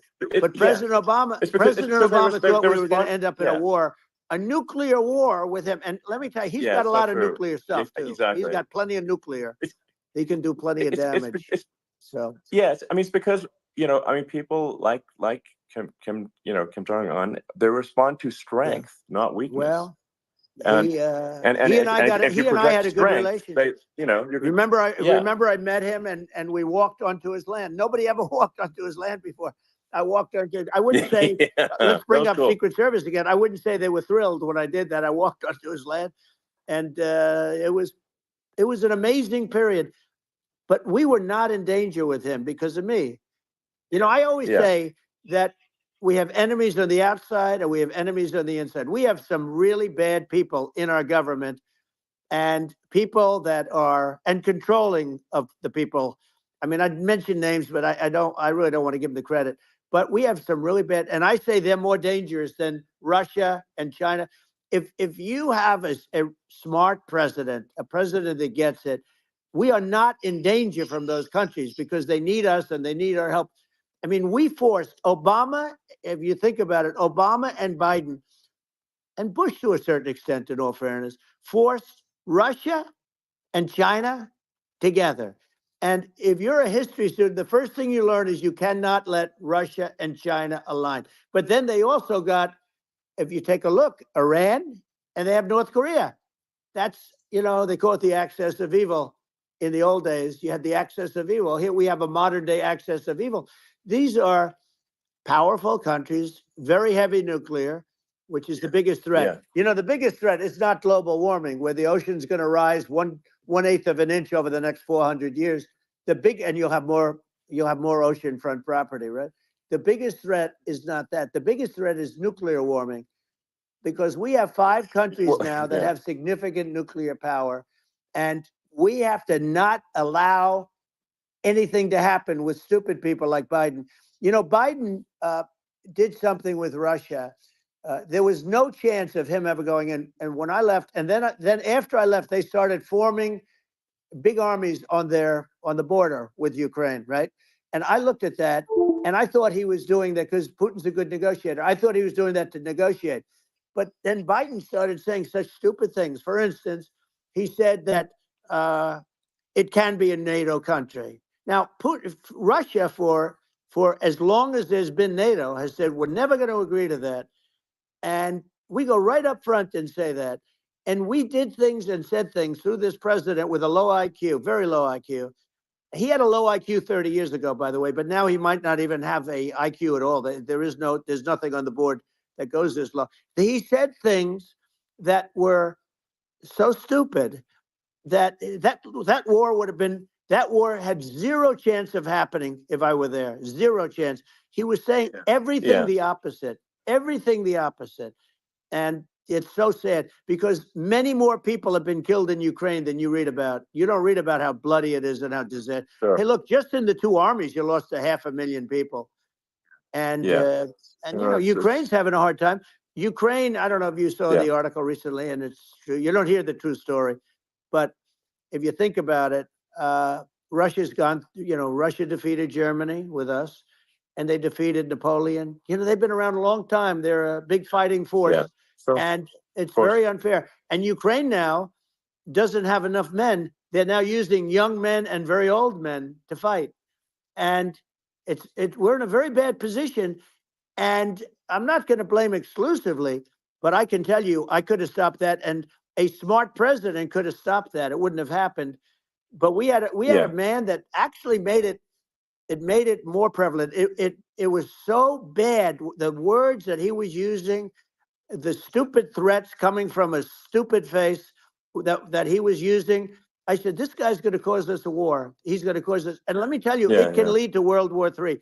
That can lead to World War III. The Middle East can lead to. We have numerous places that could end up in a World War III right now for no reason whatsoever.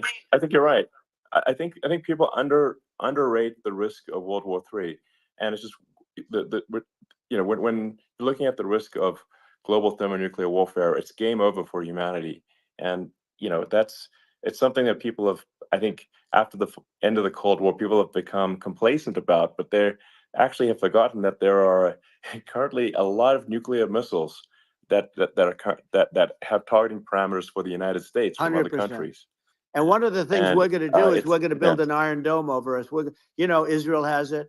We're going to have the best Iron Dome in the world. We need it, and we're going to make it all in the United States. But we're going to have protection, because it just takes one maniac to start something. We're going to have protection, and we're going to have. Why shouldn't we have an Iron Dome? Israel has one. Some other places have one that nobody even knows about, frankly. But Israel has it. We're going to have an Iron Dome.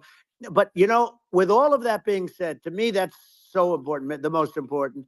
But with all of that being said, the election's coming up, and the people want to hear about the economy and the fact that Absolutely, they can't sure. buy groceries because they don't have enough money to buy groceries. The inflation has killed them. Food prices are up 50, 60, even 100% in some cases.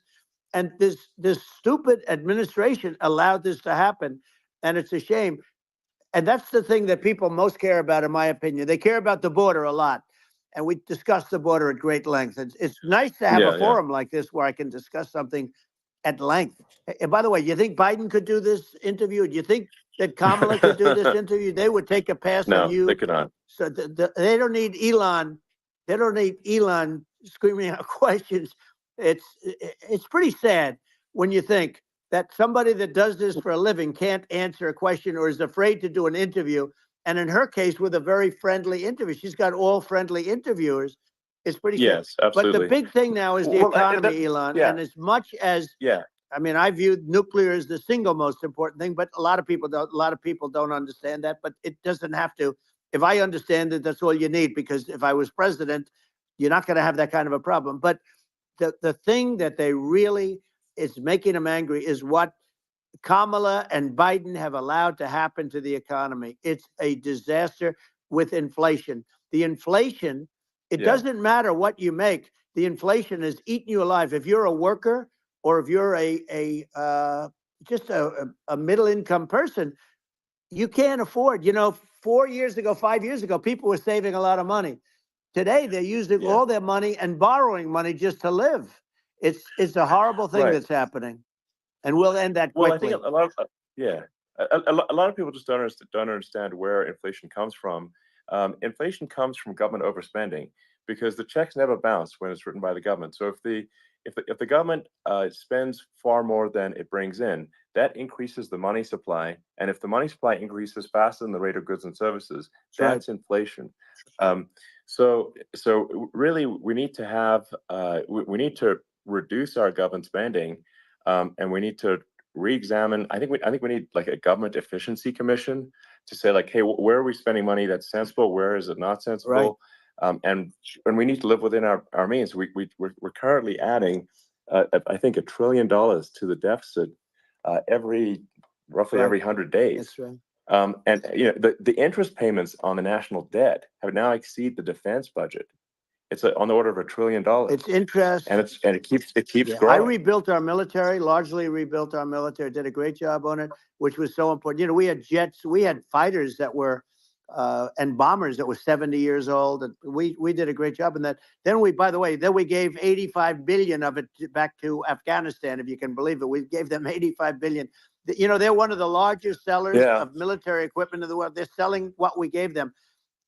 That was one of the most embarrassing days in the history of our country. But if you think about, let's go back to the economy. We have to bring energy prices down. Energy started at the price of gasoline. Now your cars don't require too much gasoline, so you have a good, and you do make a great product. I have to say, I have to be honest with you. That doesn't mean everybody should have an electric car, but these are minor details. But your product is incredible. But the gasoline, Elon, is the cost of energy. Not only gasoline, it's the cost of heating your house and cooling your house. That has to come down. It's gone up 100%, 150, and 200%, and that has to come down. When that comes down, and we're going to drill, baby, drill. They stopped drilling, and then they went back to drilling because they went back to the Trump policy. But if they won the day after they get into office, this country will go out of business because they're going to go to an energy policy that's not sustainable. Wind and different things. You're not going to have anything. And I know you're a big fan of the AI.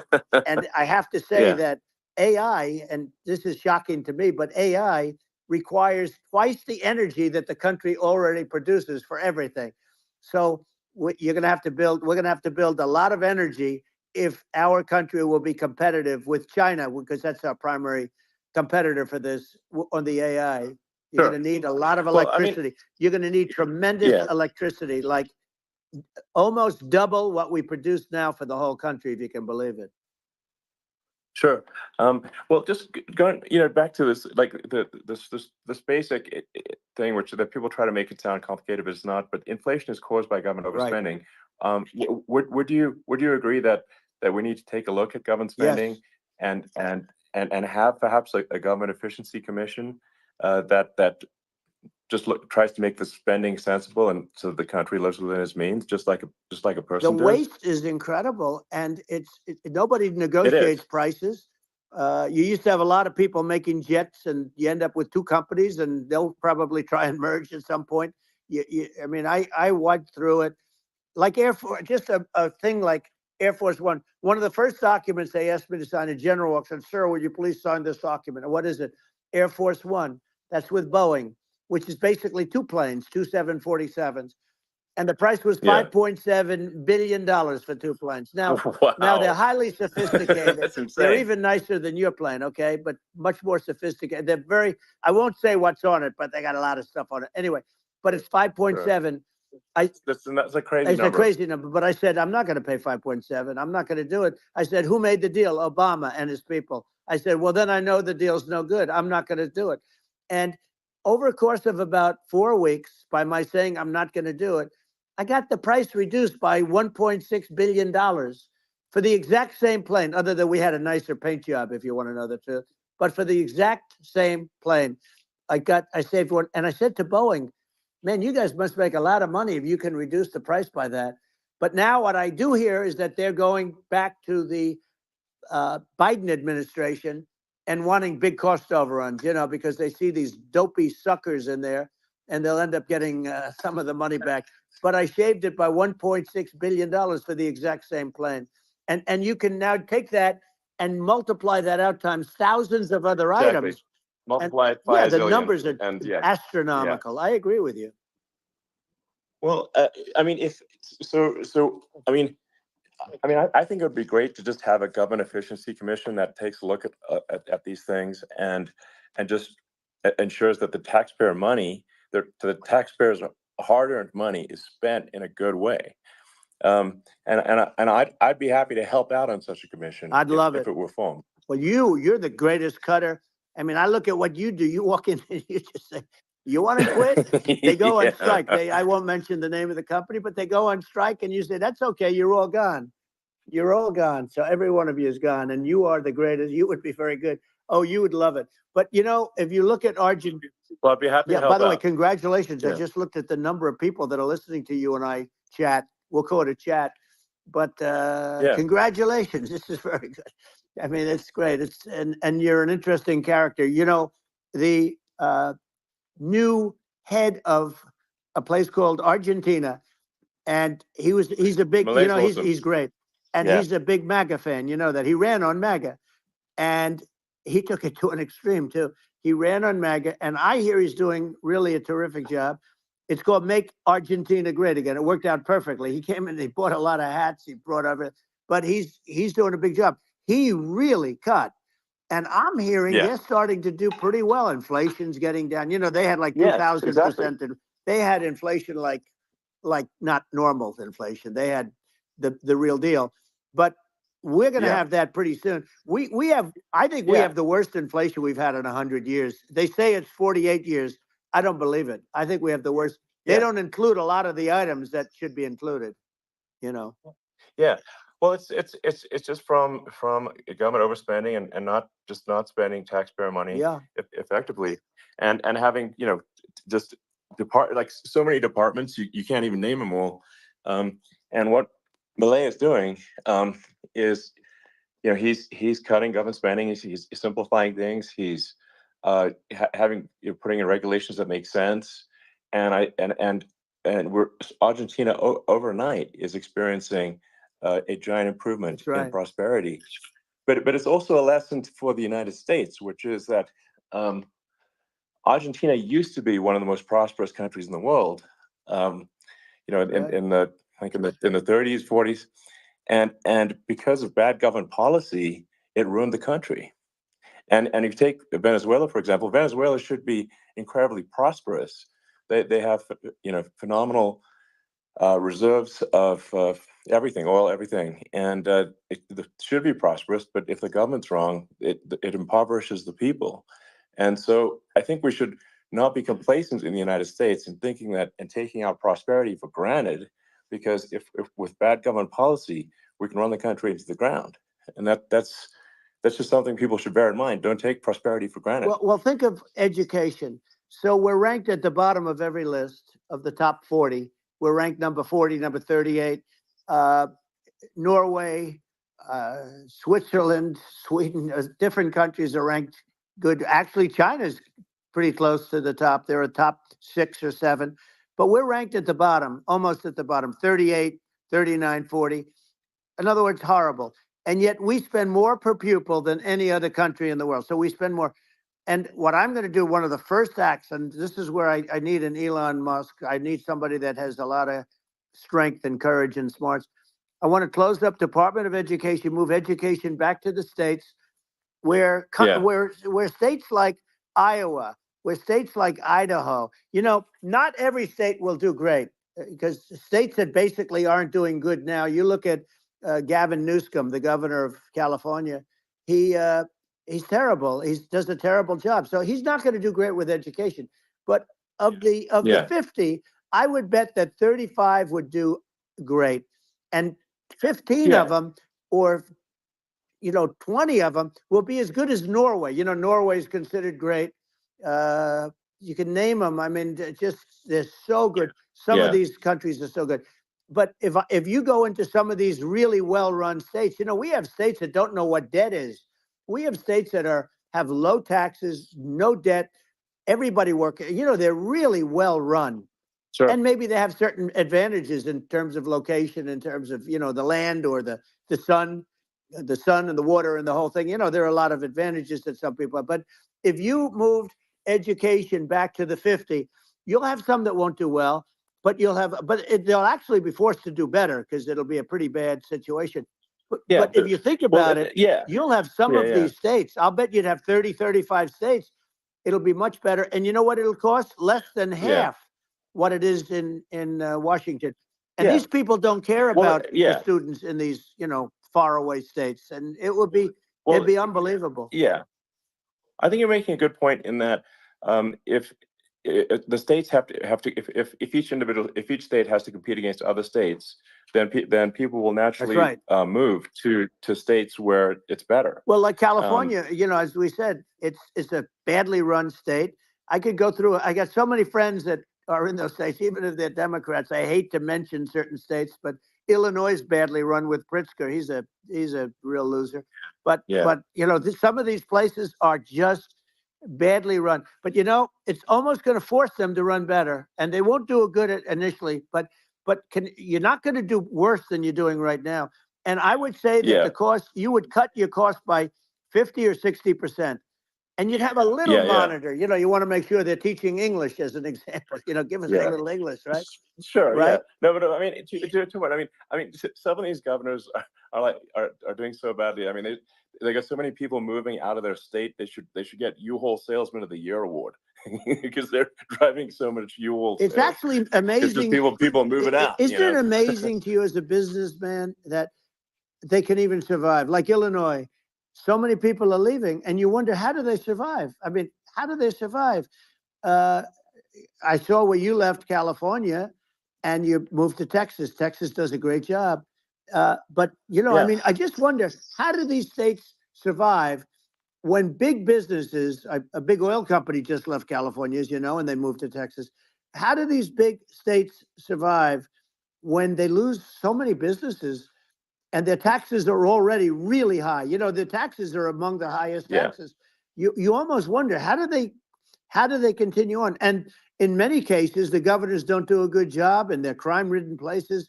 You wonder, how do they continue to just go on? It's not a good situation. I think the only thing that's going to force some of these states to change is if they risk bankruptcy and they're not getting bailed out by the federal government. Right. Well, That's the only thing that's going to get them changed. You remember the area in California where they had that, where I guess somebody had sticky fingers and they stole a lot of money, and they went into a form of chapter. and it was very nasty Yeah. for a period of time. But now it's probably the most popular place in all of California. So at some point, something like that may have to happen. But the problem is, you can't penalize people that loan money to the state when you have incompetent people like a Pritzker. Look, the family didn't want him in the family business, and then he ends up being governor of Illinois. So what is he going to be? Is he going to be a great governor? And you have people. I could name every one of them. I got to know every one of Yep. these, and some are very good, and some are just horrible. Well, I think that the larger point here, too, as you're saying, like a lot of people are concerned about the economy, a lot of people are concerned about inflation, and inflation is effectively a tax on people that save money, Yeah. and for people that are working day to day, it's just a form of taxation. And if we can solve the government spending problem, we'll solve the inflation problem, which means people will have a better standard of living, and Yeah. that's a really big Well, deal. the people that got hurt worst are the people that did it the way they were taught to do it all through, their younger life and their young life and their whole life. The people that saved money and then they got no interest on their money and inflation destroyed them. And frankly, they were almost better off if they didn't do anything like that. I mean, those people have been absolutely decimated, and we're going to bring those people back and help those people. We've got to get the prices down. When I look at bacon costing 4 or 5 times more than it did a few years Sure. ago, when you look at some of the food products in grocery stores, people go, they can't believe it. They used to be able to buy a whole cart, and today, a lot of people just don't have the money. They go in and they can't buy anything. They look at it's sticker shock. They call it sticker shock, right? I think it really just comes, like I said, I think it just comes down to really, I guess, two things, which is that if you solve government overspending, you solve inflation, which improves living Right. standards of the average person, and then if you deregulate, like have sensible regulations, so because a lot of the regulations are nonsensical and cause the cost to be extreme for no reason, but unless you've got effective deregulation, like Reagan did a great job on deregulation in the 80s, but it's been 40 years since we had That's right. anyone really. I mean, during your administration, we made some progress, but I think there's an opportunity to make, I think, radical progress with sensible regulation. And if Well, if Elon, those two things, yeah, those are the big deals. we set a record. We did more deregulation and more restrictions on all of the different businesses than any other president. Remember, I had the rule for every one we put in, you have to get rid of 10 or 12. And we did Yes. radical cuts on all of that. And a lot of that's being put back by this administration. And we did radical cuts on things that weren't necessary. But we were all set. We had the best economy ever maybe in the world. And then what happened is COVID came in, and we had to focus on that, and nobody knew what it was. And I always say I got good marks on economy, good marks on military. We knocked out ISIS. We did so many different things. We rebuilt. But, I never got the credit that we really deserved on what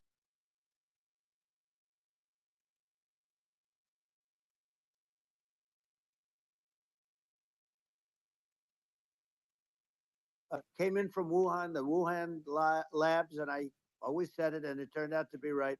But had that not happened, we were set to start reducing debt. We were going to reduce taxes further. I gave the largest tax cuts, and we were going to reduce taxes still further for middle income people, not only businesses. But we did it for businesses because they're the ones that's why we had the great job numbers. But we were set to really start reducing debt. And, we're sitting on the biggest pile of liquid gold anywhere in the world, bigger than Saudi Arabia, bigger than Russia. And we were going to drill, and we were going to make so much money. We were going to supply Europe with oil. I had stopped the Russian pipeline, and we were going to supply them with oil and gas. We were going to make a fortune. And then the COVID came in, and we really had to divert. Then what happened is when they came in, we kept a lot of businesses alive. If I didn't do what we did, we would have had a 1929 type depression. But the problem is when Biden came in, he got trillions of dollars and just started spending it stupidly. You didn't need it anymore. We got over that bad period where everybody was dying and feeling, it was just not a good period. Interestingly, during his administration, many more people died during his administration of COVID than during my administration, and we really got the brunt of it. But people don't realize more people died during his administration than ours. But it diverted us from doing what I wanted to do. But we had the greatest for almost 3 years. We had the great, and you know that probably better than anybody. So many of your friends said to me, the best years we've ever had in business were during the Trump years, and also said that African American, Hispanic American were so incredible. They were having the best. Asian American women, men, young people without a diploma, young people that graduated from the best colleges, from MIT, from the Wharton School, from all of the great colleges, Harvard. They were doing better, and people without a diploma were doing better, and everybody was happy. And then COVID came, and we had the problem is they spent trillions and trillions of dollars. They wasted. They shouldn't have taken any money, and we wouldn't be having inflation right now, which is killing our country. Yeah, absolutely. I mean, I should probably say something about maybe my views on climate change and oil and gas, because I think it's probably different from what most people would assume. Because my views are actually pretty, I think, moderate in this regard, which is that I don't think we should vilify the oil and gas industry and the people that have worked very hard in those industries to provide the necessary energy to support the economy. And if we were to stop using oil and gas right now, we would all be starving, and the economy would collapse.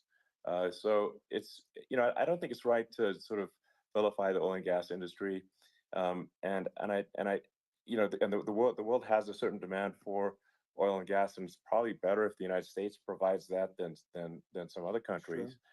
And it would help with prosperity in the U.S. And at the same time, obviously, my view is like we do over time want to move to a sustainable energy economy, because eventually you do run out of. I mean, you run out of oil and gas. It's not there it's not infinite. And there is some risk. I think the risk is not as high as a lot of people say it is with respect to global warming. But I think if you just keep increasing the parts per million in the atmosphere long enough, eventually it actually simply gets uncomfortable to breathe. People don't realize this. If you go past 1,000 parts per million of CO2, you start getting headaches and nausea. And so we're now in the sort of 400 range. We're adding, I think, about roughly 2 parts per million per year. So I mean, it still gives us. So what it means is like we still have quite a bit of time, but so there's not like we don't need to rush, and we don't need to stop farmers from farming, or prevent people from having steaks or basic stuff like that. Like you leave the farmers alone. I agree. How crazy is that? Where I mean, you have farmers that are not allowed to farm anymore and have to get rid of their cattle, and the whole world is a little crazy. But it's largely taken its lead from us. I just say though, I've heard in terms of the fossil fuel, because even to create your electric car and create the electricity needed for the electric car, fossil fuel is what really creates that at the generating plants. And, so you sort of can't get away from it at this moment. I mean, someday you might be able to, but I do hear we have anywhere from 100 to 500 years left. Much of it hasn't even been found yet. Yeah. But there are tremendous, like Anwar. I got Anwar in Alaska approved. Ronald Reagan couldn't do it. Nobody could do it. Everybody tried. Nobody could do it. I got it approved. The first thing that Biden did was unimprove it, to get rid of it. He ended it. His secretary went in and she ended it. And what a disgrace. That's Anwar. That's bigger, or they think it could be bigger than Saudi Arabia in Alaska. Could be bigger than Saudi Arabia. But they went in and they terminated it. And I'll get it going very quickly, because not only is it big for Alaska, I mean, you talk about economic development, that for the United States, I mean, that is, they say bigger than Saudi Arabia or the same size, and pure, really good stuff. And, they end it. So I think we have, perhaps hundreds of years left. Nobody really knows. But during that time, something will come around that will be very good. Yeah. Well, I mean, my estimate would be, a little more aggressive aggressive than that, but it's not the sort of like we're all going to die in 5 years stuff. That's obviously BS. But I mean, my view is like if you just look at sort of the parts per million that increments every year, you get sort of 2 or 3 parts per million every year of CO2. I mean, I think some of that it's problematic if it accelerates, if you start going from 2 or 3 to say 5, and then there may be some situations where you get just a step change increase in the CO2. And I think we don't want to get too close to 1,000 ppm, because like that's actually makes it uncomfortable to breathe. Like just existing in 1,000 ppm CO2 is uncomfortable. That's like that's considered like an industrial hazard. Right. Just so it's that's actually, you start getting headaches and stuff. So it's even without global warming, it's not comfortable to live. So you don't want to get too close to that. But I mean, I think I think we want to just move over, and like, and if I don't know, 50 to 100 years from now, we're I don't know, mostly sustainable, I think that'll probably be okay. So it's not like the house is on fire immediately, but I think it is something we need to move towards. And on balance, it's probably better to move there faster than slower. But like I said, without vilifying the oil and gas industry, and without causing hardship in the short term, I think this can be done.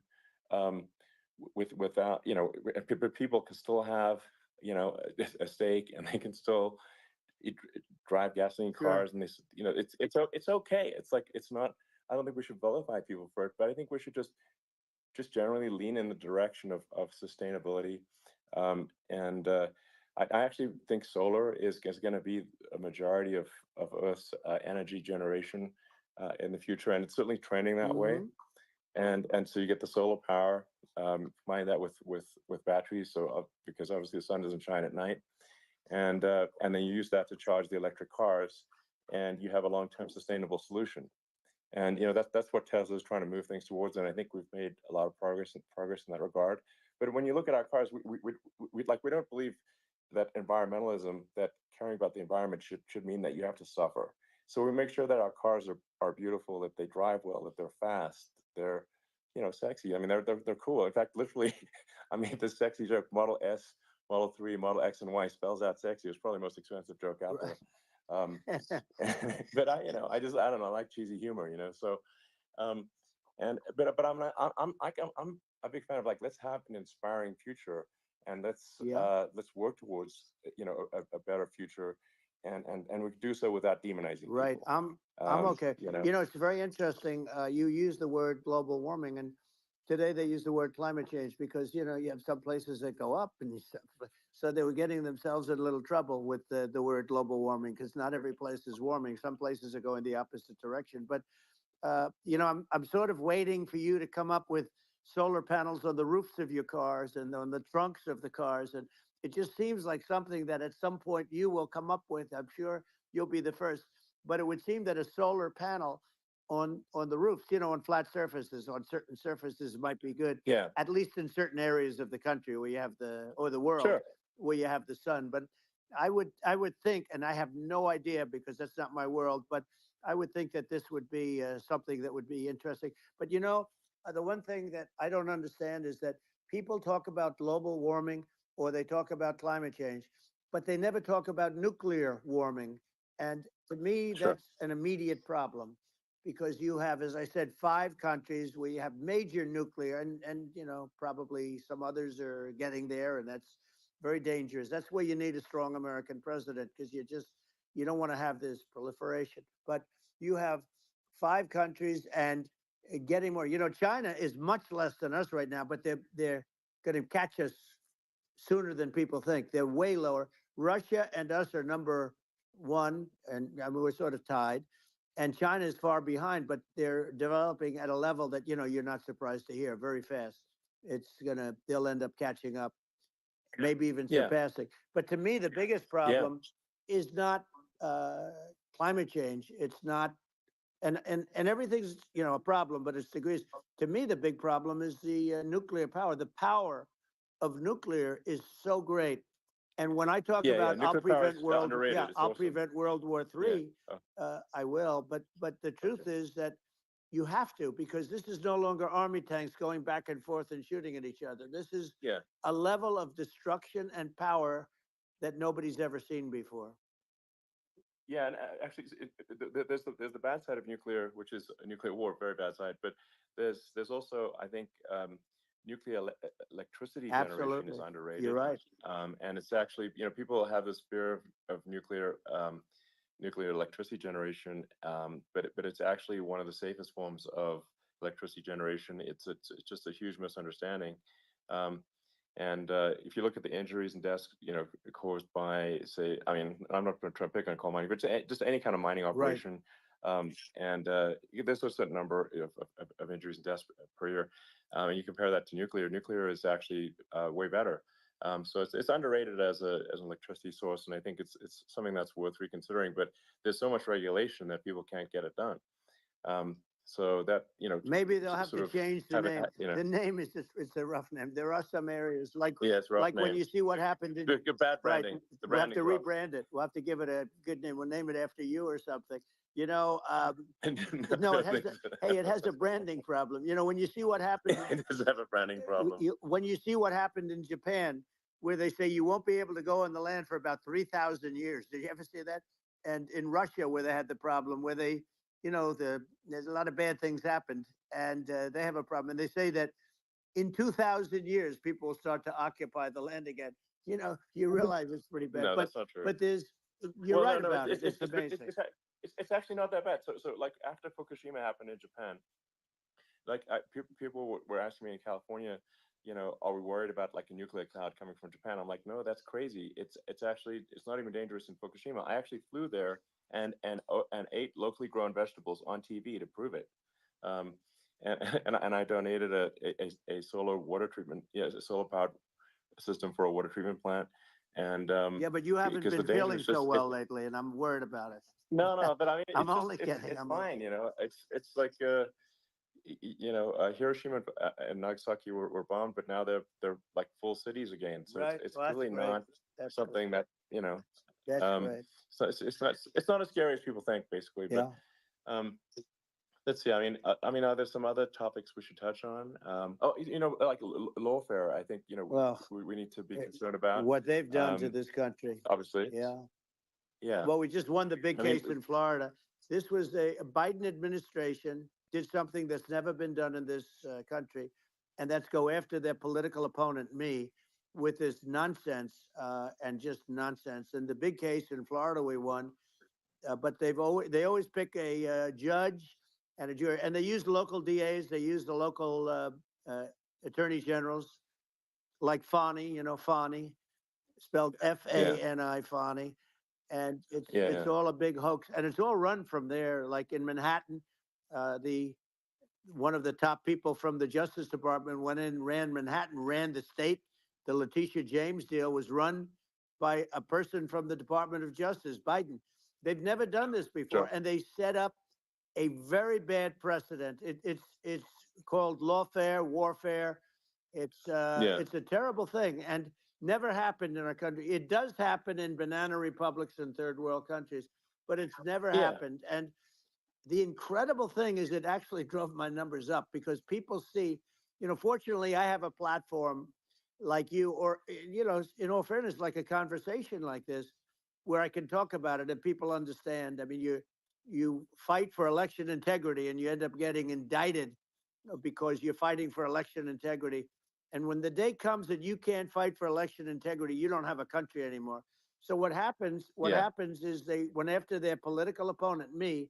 Now Biden's, close to vegetable stage, in my opinion. Okay. I looked at him today on the beach and I said, why would anybody allow him? The guy could barely walk. Why would anybody allow him? Does he have a political advisor that thinks this looks good?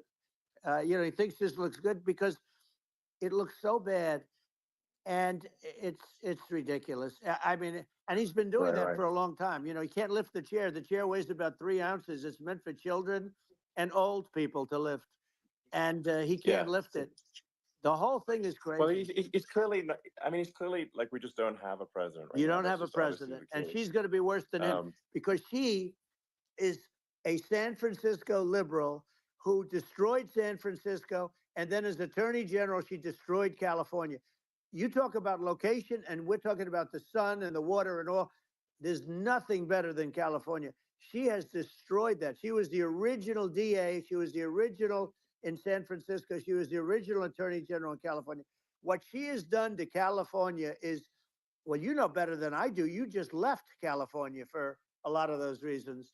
And what she's done with crime, with cashless bail, where you kill somebody. I mean, we have states there you kill somebody and they let you out right away. I mean, you don't have to even put up, and then they never find the people unless they kill again, and then they let them out again. Our country is becoming a very dangerous place. And she is a radical left San Francisco liberal. And now she's trying to protect. Now she's looking like she wants to be more Trump than Trump, if that's possible. I don't think it's possible, but she wants to be more Trump than Trump. Yeah. I want a wall. I think that's, she wants to release all the prisoners that are in detention. And some of these guys are really bad. Right. That just came out today. She doesn't want to build the wall, even though the walls work. Walls and wheels. You know, in your business, everything you do is obsolete, almost, well, not the tunnels, but everything is obsolete. Even your rocket ships, they're like a month later, they're obsolete. You find a better way to. The only thing that's not obsolete is a wall and a wheel. And the wall, I built hundreds of miles of wall, and that's why we had such good numbers. I was going to add 200 miles. We bought it. We could have flipped it up in 3 weeks, and they sold it for 5 cents on the dollar. That meant, I said, wow, that means that they actually do want to have open borders. She wants to have open borders, and now she's going like she's tough on the border. It's such a lie. Yeah, this is simply not true. This is simply not true. And everybody knows it's not true. It's a disgrace that she can say it. No, I mean, obviously, what's happening sort of overnight is they're rewriting history and making Kamala sound like a moderate when in fact she is far left, like far left. Worse than Bernie Sanders. She is considered more liberal by far than Bernie Sanders. She's a radical left lunatic, and if she's going to be our president, very quickly you're not going to have a country anymore. And she'll go back to all of the things that she believes in. She believes in defunding the police. She believes in no fracking, zero. Now all of a sudden she's saying, no, I really want to see fracking. If they got in, the day she got in, she'll end fracking. And by the way, if people didn't think that, the lunatics that really believe in that, they won't vote for her. Like the Palestinians and Israel. She is so anti-Israel, and she's bad for both. Biden actually did something that was impossible. Both sides hate him, both sides.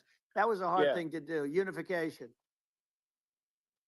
Yeah, no. I mean, Netanyahu came to give a talk to a joint Senate and House sitting, and I was there, and Kamala stood him up. What does that say? I think it's highly disrespectful. And I say, if you're a Jewish person or if you believe in Israel, if you're a person that, is a very pro-Israel, if you vote for her, it's worse than Biden. And Biden was bad. But if you vote for her, you ought to have your head examined. And you see tonight, I mean, as we're doing this, I'm seeing reports coming that they expect an attack tonight or tomorrow from hundreds and maybe thousands of rockets. Their Iron Dome, as they call it, as we all call it, but their shield that they build, that can be swamped. We'll use the term that's appropriate, swamped. But they swamp it by shooting enough missiles. You know this better than anybody. By shooting enough missiles, they can't defend themselves. They just obliterate the whole place. And that's what some people think they're looking to do. And we have no leadership. There's no respect for the United States of America with these people. And I'm telling you, she'll be worse than him because she's a believer in being radical left, and he wasn't. I think you're right. I mean, it's important for the public that may be listening to this to look at Kamala's track record, before the last month, and say, is that a track record you agree with? And I think if you're an independent moderate, you definitely would not agree with it. because it is her behavior has been far left, and we're seeing just an overnight propaganda attempt to rewrite history and make it sound like Kamala is moderate when she in fact is not moderate. Well, so her running mate approved, signed into legislation, tampons in boys' bathrooms. Okay, now that's all I have to hear. Tampons in boys' bathrooms, and that means she believes in that too. I mean, she picked this guy because he was the closest to her. A lot of people thought she'd pick sort of the opposite, but she picked an anti-Israel radical left person. But she is far worse, they say, than Bernie Sanders. If we have her as a president, if we have a Democrat at this moment as a president, I don't think our country can survive. I think it's a massive. I think we're in massive trouble, frankly, with the Kamala administration, and that's my honest opinion. And I think really it's essential that you win for the good of the country for this election. And I mean I'm just stating my opinion. Now you know you may have seen this, but I got a letter from the EU Commission, like saying, to not have disinformation on during this discussion that we're having, and there's a lot of attempts to do censorship and to force censorship even on Americans from other countries, and what do you think about that? Well, I know the European Union very well. They take great advantage of the United States in trade, as you know. We, through a different forum, NATO, we protect them. And yet, if you build a car in the United States, you can't sell it in Europe. You just can't sell it. It's impossible. The same thing with our farmers. Our farmers find it very difficult to do business. We have a deficit with them of $250 billion, which people don't know. It sounds so nice, the European Union, but let me tell you, they're not as tough as China, but they're bad. And I let them know it. And that's probably why they notified you. No, they don't treat our country well. We defend them, with Ukraine. So we're in for 250 billion, and they're in for about 71 billion, and they have the same size. If you add up the European nations that in terms of an economy, it's about the same size. Wouldn't you say as us? And they're in, and they're in much greater risk. They're right there. We have an ocean separating us from. In this case, the enemy would be Russia. It used to be for the Soviet Union, but let's assume they're close enough. And what happens is they're in for 70-something million. I think even less than that, billion. And we're in for about 250 billion, and it could be a lot higher than that. And I say, why aren't you going to equalize? Why aren't they paying what we're paying? And they're in much more, it's much more important for them because of the fact that, they're right near there. I mean, they're all sort of in that location. We're not. But they should, and I did it with NATO. There were only 7 countries that were paid up in NATO out of 28 at the time.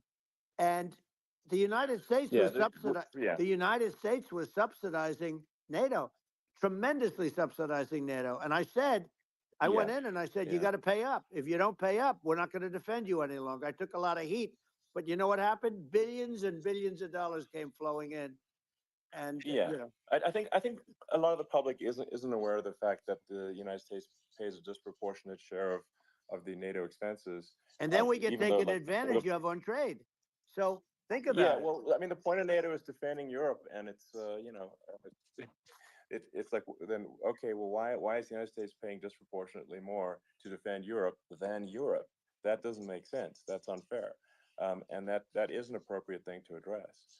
Well, when you talk about cost cutting and savings and everything else, I mean, honestly, look, there's nobody that feels worse about the Ukraine situation than I do, because I know it would have never happened. I know Zelensky. He was very honorable to me, because when they went with the Russia hoax and they said I had a phone call with him, he said it was a perfect phone call. It was a great phone call. He could have grandstanded and, said, oh, he was very threatening. He said, no, it was a very nice phone call. I called him up to congratulate him on his win, and you end up getting impeached because these people are lunatics. I was talking about the difference from the people within and the enemies on the outside. In many cases, the people from within are more dangerous for our country than the Russias and the Chinas. If you have a smart president, you're not going to have a problem with them. You're going to do things. Yeah. Now they've taken advantage Yeah, of us absolutely. incredibly, but you're going to do things with the right person. Yeah, well, I think it's obvious that you're a believer and an advocate of free speech, because during your first term as president, you were attacked relentlessly every day, often very unfairly with with false attacks, and you didn't try to shut down the media. You didn't try to inhibit their freedom of speech, and I think that says a lot. Well, the good thing is that you and I have, and some people, very few, we can get the word out. Although sometimes it's hard because they don't want to print it, like we're having a great conversation right now. Kamala wouldn't have this conversation. She can't because she's not smart. She's not a smart person, by the way. She can't have this conversation. And Biden, we don't even have to talk about it. I mean, he couldn't have this conversation. He would have given up on the first half of a question. He would have walked out. He would have said, "Where am I? Where am I going?" So anyway, but no, he wouldn't have this. That's true. Not a lot of people would have this conversation, but we cover a lot of territory. But the beauty is that we can have a conversation, and I'm able to get it out without, because I get treated unfairly. This is a really big point. You can actually have a conversation with you. Yeah, it's nice, isn't it? And you can't have a conversation with Biden or Kamala. It's like it's not possible. That's so this is like talking to an NPC. No. So it's just impossible. Well, but think of it. We need a man or person who's unbelievably sharp in order to stop all the nuclear danger and all the dangers that I'm talking about. And I got along with all these. I got along with Kim Jong-un. We had dinner, we had everything, and he really liked me, and I got along with him really well. By the way, he's the absolute boss over there. A lot of people said, "Oh, do you think he really?" That's for Let sure. me tell you, I saw things that you don't want to know about. He is the boss. But we had a good relationship, and he doesn't like Biden. He considers him a stupid man. He said he's a stupid man. Well, at least he speaks his mind. But in this country, you're not sort of allowed to say it, but I guess you are. You should be allowed to say it if it's true. But we need smart people, and we need people that have an ability to lead. And she doesn't have that ability. Can you imagine? Now, Chairman Xi very well. Can you imagine her and him negotiating, or even standing together? It is, the whole concept is ridiculous. She is terrible. She's terrible. But she's getting a free ride. I saw a picture of her on Time Magazine today. She looks like the most beautiful actress ever to live. It was a drawing, and actually, she looked very much like our great First Lady, Melania. She didn't look like Camilla. That's right. But of course, she's a beautiful woman, so we'll leave it at that, right? Yeah. Well, maybe I think part of what people in America want to, people in America want to feel excited and inspired about the future. They want to feel like the future is going to be better than the past, and that America is going to do things that are greater than we've done in the past, reach new heights that make you proud to be an American, and excited about the future. They want the American dream back. They want the American dream back. More important than anything else. It's like you don't have that today because the people, they've been just sucked. They see incompetent people running our. The Biden thing is very interesting. People just found him to be incompetent, and when I debated him, I was like, "Is this for real?" It was. Yeah, it was just absurd. But I think there are some grand projects that we could do. I mean, I think we could build a base on the moon. We could send American astronauts to Mars. We could build high-speed connections that are more advanced than anything else in the world between our cities, so people have fast transport. It's possible to solve traffic with tunnels. We've we already made great progress in Vegas doing that, and and just do things that are exciting and inspiring and make the future feel like it's better than the past. Well, I saw what you did in Vegas, and I'll tell you, it was amazing. I got to see. I took a big glimpse at it, and it's incredible. It's incredible, and you could do that all over. You could do that all over. It's deep. Yeah, you don't even need much structure. Assuming you're in the right area. No, it's straightforward. It's amazing. So I think we could do some things that like China's got incredible high-speed rail between its cities, but I think it's actually possible with tunnels, if it was deregulation, with an ability to actually, where it's like legal to actually do the tunnels, then you could have high speed tunnels that are actually better than anything else in the world for high speed transport between cities, and that would be something that Americans can say, wow, okay, we've got something that's cooler than anyone else in the world. That's the kind of thing that makes you proud to be an American. And much safer than surface trains, where there is a danger there, with people, with crazy people. It's much safer, much better. And, it's sad because I've seen some of the greatest trains. I find it fascinating. And I've seen the systems and how they work, and the bullet trains, they call them, I guess. And they go unbelievably fast, unbelievably comfortable, with no problems. And we don't have anything like that in this country, not even close. We're probably it doesn't make sense that we don't. Doesn't make sense. I think also, like, there's, I'm kind of hopping on the excess regulation, but I think something that that I think people can generally understand is that what happens with laws and regulations is that there's more and more of them every year, and unless there's a process to clean them up, eventually everything becomes illegal, and that actually it slows down the development of new technologies. I mean, if you take sort of, like, I think there's room for some reform at the FDA for improving the speed with which we approve drugs that could help save lives and improve people's lives. And I worked very hard on that. We got that down to the lowest number ever, and we got therapeutics approved in the FDA that people can't even believe the speed. But I took them on. I don't think they like me too much, but I got things approved in the FDA at numbers that they wouldn't believe. And it's a very bureaucratic group. Actually, it's a fine group of people in many cases. I got to know a lot of them, but I was pushing them really hard for Regeneron, for so many different things that were really pretty amazing. But the FDA takes too long. It's 12 years to get a product approved. I got it down to 4, and I got some things done very quickly. But it's really something that is going to have to be worked on because it takes too long. Just takes too long. Yeah, it just takes too long, and it's you end up in the same with the approval, but it just it takes years instead of something that I think could potentially take months, and that improves people's lives. I think I just wanted to hop on this point that, like, there has to be an active process for reducing rules and regulations, because otherwise they just keep building up every year, and you get, like, hardening of the arteries, and eventually everything's illegal or takes forever, and then we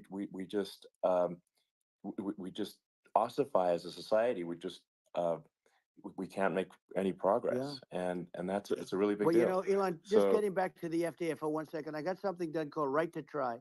This is where you can go in, and if you're terminally ill, you can use a space age, medicine or whatever it may be. We have the best doctors, the best labs in the world. We really do. But people would go to other countries because you couldn't use the product, even if they thought it worked, because it's going through the FDA. I got it approved where you can, you basically, look, nobody wanted, the doctors didn't want it because of the liability. The country didn't want it, our country, because they didn't want to get sued. These are people terminally ill. The insurance companies didn't want it, and the pharmaceutical companies, nobody wanted it. I got everybody into a room, and we came up with an agreement that you won't get sued. And also, they didn't want it on their record. If somebody's terminally ill and they die after taking a drug, they didn't want that on their record. So we set a separate list if somebody was, so it wouldn't count as a negative. Okay. And as you know, we got it done. We have saved Right to Try. They've been trying to get this done for 58 years. And it sounds simple, but it wasn't, because, the insurance companies, nobody wanted it, but we got it done. Somebody signs, you sign a document that you're not going to sue the insurance companies, the country, you're not going to sue anybody. And we got it done, and we're saving tens of thousands of lives. Right to Try. Hopefully you never need it, but if you do, you don't have to travel to Asia. People, if they had money, they go to Asia, they go to Europe. If they don't have money, they go home and die. That's what happened. They'd go home and die. Well, I mean, and actually, to give Europe some props here, it's like, if a drug is approved in Europe, which has a crazy amount of regulations, it should obviously be approved in the U.S. I mean, they get more regulations than we do, So why would a drug be approved in Europe and not in the U.S.? That's crazy. Well, we did it. We did something that really, they've been trying to do it for 50 years and they just couldn't get it done. And I got it done.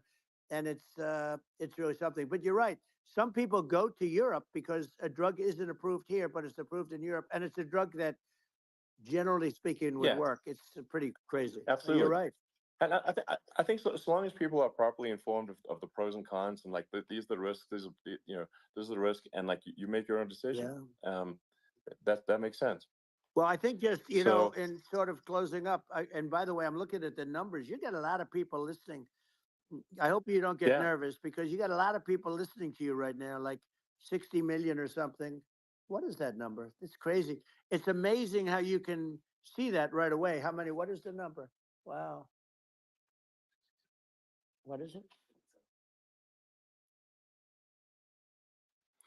Well, wow. I think in terms of people that's bigger than you said. You said 25 and you're much more than double that number, 25 million. I think you're going to be 60 or 70. And I guess over a period of time, hey, I congratulate you. Do I get paid for this or not? Well, I think actually in terms of the number of people that will hear this conversation over the next few days to weeks, it's going to be hundreds. That's what they say. Yeah, that's good. Well, look, it's an honor. I just asked this: are you better off now, or were you better off when I was president? Nobody's better off now. People, we put out polls on that, and nobody's better off now. Inflation has killed it. And, they also feel very unsafe. You look at what's going on with a lot of different things. You look at the riots we had at the colleges it's ridiculous, but all of the riots, they just feel unsafe. And now they really feel unsafe because you have a new form of crime. It's called migrant crime. I call it Biden migrant crime. Maybe I'll call it Kamala migrant crime. But with all these things, I always try to get to the ground truth by just asking people. And my mom lives in New York, and I was like, Mom, have any of your friends, been attacked or assaulted? And she said, yeah, 3 of her friends in 3 separate incidents were assaulted just in recent months, just walking around the streets in New York. And I said, well, what happened to the people that assaulted them? Oh, nothing. They got away. Like, and they just know they always get away. Nothing's going to, and they don't even bother reporting it because they know that they're not going to, people are not going to get prosecuted. They just let, violent criminals out in New York. The only one that gets prosecuted is Donald Trump. They prosecute Trump. Yeah, it's just obviously messed up. Oh, it's terrible. If violent criminals are getting off scot-free, and meanwhile the New York spending massive resources prosecuting you, and it's like what's this? And I think the sort of sensible public looks at this and says, what the heck's going on here? This is obviously abuse of the legal system. The legal system is supposed to be protecting the public from violent criminals, and it should be obviously allowing the public to make their own decision about who should be president, as opposed to some legal case. Once they start this precedent, because this can go on with the next one. This is a very bad precedent what they're doing in terms of going after their political opponent, and that's all it is. It's going after their political opponent, and then you get a judge who's a strong Democrat, and I'm being nice when I say that. In many cases, crooked as hell. But you get a judge, and you go into an area where a Republican gets 3 or 4% of the vote, and you'll have a jury pool with people that hate Republicans or hate. It could also be the other way, though, because it could start the other way in areas where they hate Democrats, and you get into a Pandora's box. It's a very dangerous thing for this country, and a very dangerous thing even for the state. New York City is losing. New York City and state lose a lot of business over what they did to me, because these people say, we don't want that to happen to us. That's no justice system. You have an unfair system of justice, and it's costing New York State a tremendous amount of money. People are leaving and companies are leaving, and they won't come back. So, all of that stuff is important. But the economy now is the big thing, and we can turn that economy up so fast, and people are going to be back again. We're going to get rid of inflation. I think there's a lot of opportunity. Right. Absolutely. So, and I just want to congratulate you. You've done an amazing job. You have definitely got a fertile mind, You know, we can talk. You and I can talk about rockets. Well, it's kind of you to say. Thank you. Tunnels. We can talk about tunnels and rockets and electric cars. So many things. And now you're into the AI, and that's going to be another beauty, I'll say. So it's an amazing thing you've done, Elon. It's an amazing thing, and I congratulate you. I mean, thank you. And well, I mean, I just say here, here's to an exciting, inspiring future that people can look forward to and be optimistic and excited about what happens next. And that's the kind of future that I think you will bring as president, and that's why I endorse you. Well, I appreciate that. That endorsement meant a lot to me. Not all endorsements mean that much, to be honest. Your endorsement meant a lot. And, we have a phrase, make America great again. It's pretty simple, but it really says that we want to make America great again. And we can do it. We can do it now. But if we were going to suffer another 4 years like we've suffered for the last 4 years, I'm not sure the country can ever come back. That's how bad it is. It's so bad. We have to do a lot of things. I think that's a very real risk. Yeah, it's a big risk. It's a very real risk. Yep. And it's, I'd just like to note to people listening, like I've not been very political before. And if you look at my record, I've actually been, I'm not like, some they try to paint me as like a far right guy, which is absurd because I'm like making electric vehicles and solar and batteries, helping with the environment, and I actually I supported Obama. I stood in line for 6 hours to shake Obama's hand when he was running for president, and so it's not like I'm like some sort of dyed in the wool long-term Republican. I'd call myself historically a moderate Democrat, but now I feel like we're really at a critical juncture for the country, and I think a lot of people thought the Biden administration would be a moderate administration, but it's not, and obviously we're just going to see an even further left administration with Kamala. That's my honest opinion. I mean, her dad is literally. I mean, she was brought up as an actual. Her dad is a Marxist economist. You can Google it. I mean, it's not we're not making this up. That's how she was brought up. So, and we want to have a future that is prosperous. And I think we're just at this critical juncture. And I think this is a case of the America is kind of at a fork in the road, and true. And I think it will take the path to, like you are the path to prosperity, and I think Kamala is the opposite. Then that's my honest opinion. I'm gonna get attacked like crazy, and I've also experienced quite a bit of lawfare myself, but I'm just trying to tell people my honest opinion, and I haven't been really active in politics before. And I'm just trying to point out that my track record historically has been moderate, if not moderate, slightly left. And so this is to people out there who are in the moderate camp to say, I think you should support Donald Trump for president. And I think it's actually a very important junction in the road, and we're in deep trouble if it goes the other way. Well, I want to thank you. And, I actually always did think of you as somewhat left. I must say that. So it's Yeah. even more of an honor to have your endorsement. I know how strong you feel about it. But, when you think of her, San Francisco, 15 years ago, I had a great friend, Bob Tish. He said it's the greatest city in America. And now it's almost not livable there. And California likewise. And she was involved in the destruction of San Francisco and the destruction of California. And she will be involved in the destruction of our country if people are so unwise as to elect her.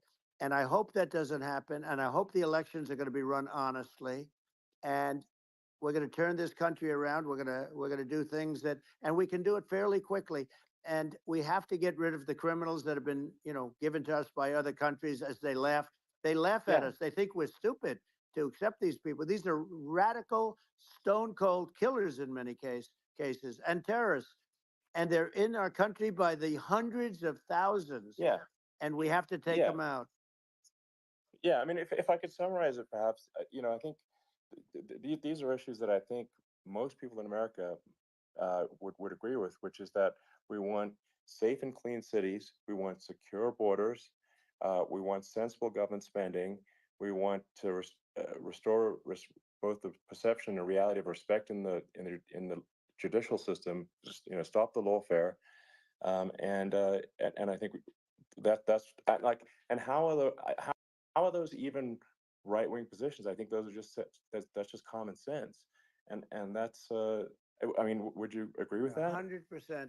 I don't understand, the whole, they call it progressive. They don't like the word liberal anymore, but call it liberal or progressive. I don't understand how somebody could say that it's okay for them to empty prisons into our country.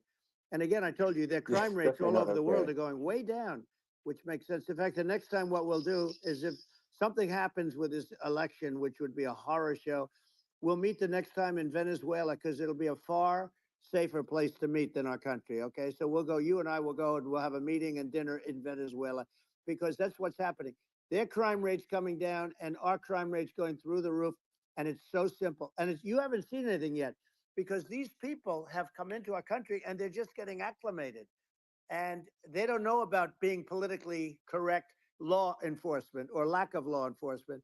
And our police, I have to just end with this. We have great police. We have great law enforcement, but they're not allowed to do their job. They have to be able to do their job without being destroyed. Well, absolutely, and it's obviously demoralizing if you're a police officer risking your life to arrest violent criminals who could kill you and do kill you sometimes, and then you arrest the violent criminal, and then the DA doesn't prosecute, and that's let the guy out. Well, then, like, why should a police officer risk their life to arrest a violent felon? Well, even worse, Elon, if nothing's going to happen. Even worse, they prosecute the police officer.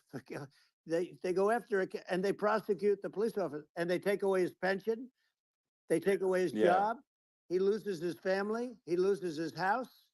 Well, I thought it was very telling, like incredibly telling, that when there was that case where sort of a gang of thugs beat up police officers. I think it was in Times Square in New York, and then nothing happened to those guys. They were let out, zero bail, and I think a bunch of them were given free tickets to California.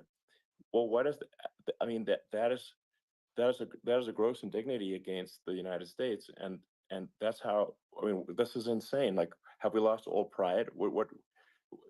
How can such a thing be allowed to occur? I've never seen anything. We see where they get shot. It's a very dangerous profession, but it's something they're very proud of, and they want to be able to do their job. But I've seen them get shot. I've seen a lot of things, but I've never seen where these guys are standing in the middle of a big street, everybody watching them, and they're literally boxing, like punching, stand-up fighting a police officer. There were two of them, and you had about six of these guys, and they're punching the hell out of them. And in their own country, they would be dead if they did that. They'd be shot. Yes. They would be shot instantly. And, they come from these countries, and it's taking them a while to realize that we don't do that in this country. But in their own country, if they stood on a street and had a fight with a police officer, they would be shot.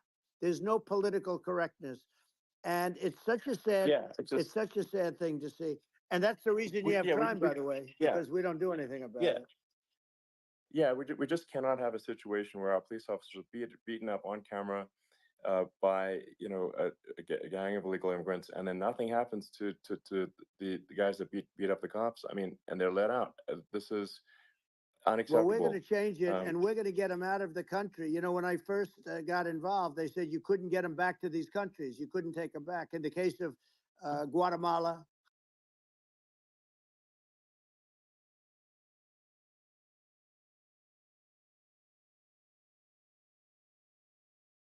others.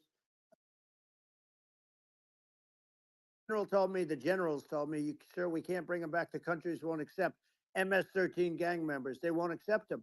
And I said, really, how much do we pay these various countries in terms of economic aid, which is also somewhat ridiculous? And the answer was $750 million. I said, good. Tell them that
that don't get incarcerated. That's right. Because they will obviously, by definition, continue to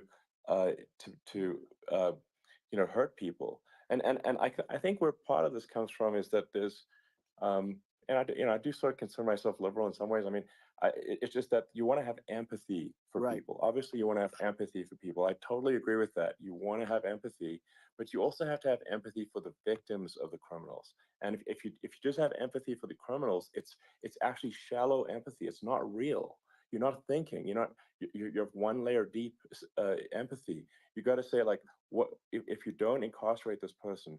Who are they going to hurt? Who they might kill someone. They might rape someone. If you don't incarcerate them, you have to have empathy for the victims.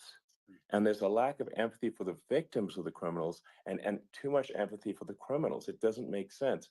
That's why you want to have deep empathy for society as a whole, not shallow empathy for criminals. Right. And we have to give our police officers the dignity and the respect that they deserve. And we have to let them do their job. They can do a great job, but we have to let them do their job. And if we don't do that, it's going to all disappear. There's never been a society like this where you're allowed to do anything you want and nothing happens. And I'm talking about violent crime. And it's going to get more violent because these are really, really violent people. And we're going to get them out of our country, and we're going to get them back to because they were sent here by the presidents and by the various people that run those countries. And I know every one of those guys. And they're smart people, and they're streetwise people. And they really think that the USA is stupid. They think we're run by stupid people, and they happen to be right. But when I was there, we had no problem. We got them out. We took out thousands of MS-13 gang members. We brought them back. And now, again, it's the same old story. We don't do it. And they actually gave them a big increase in aid. They raised it up to billions of dollars, and they get nothing for it. So,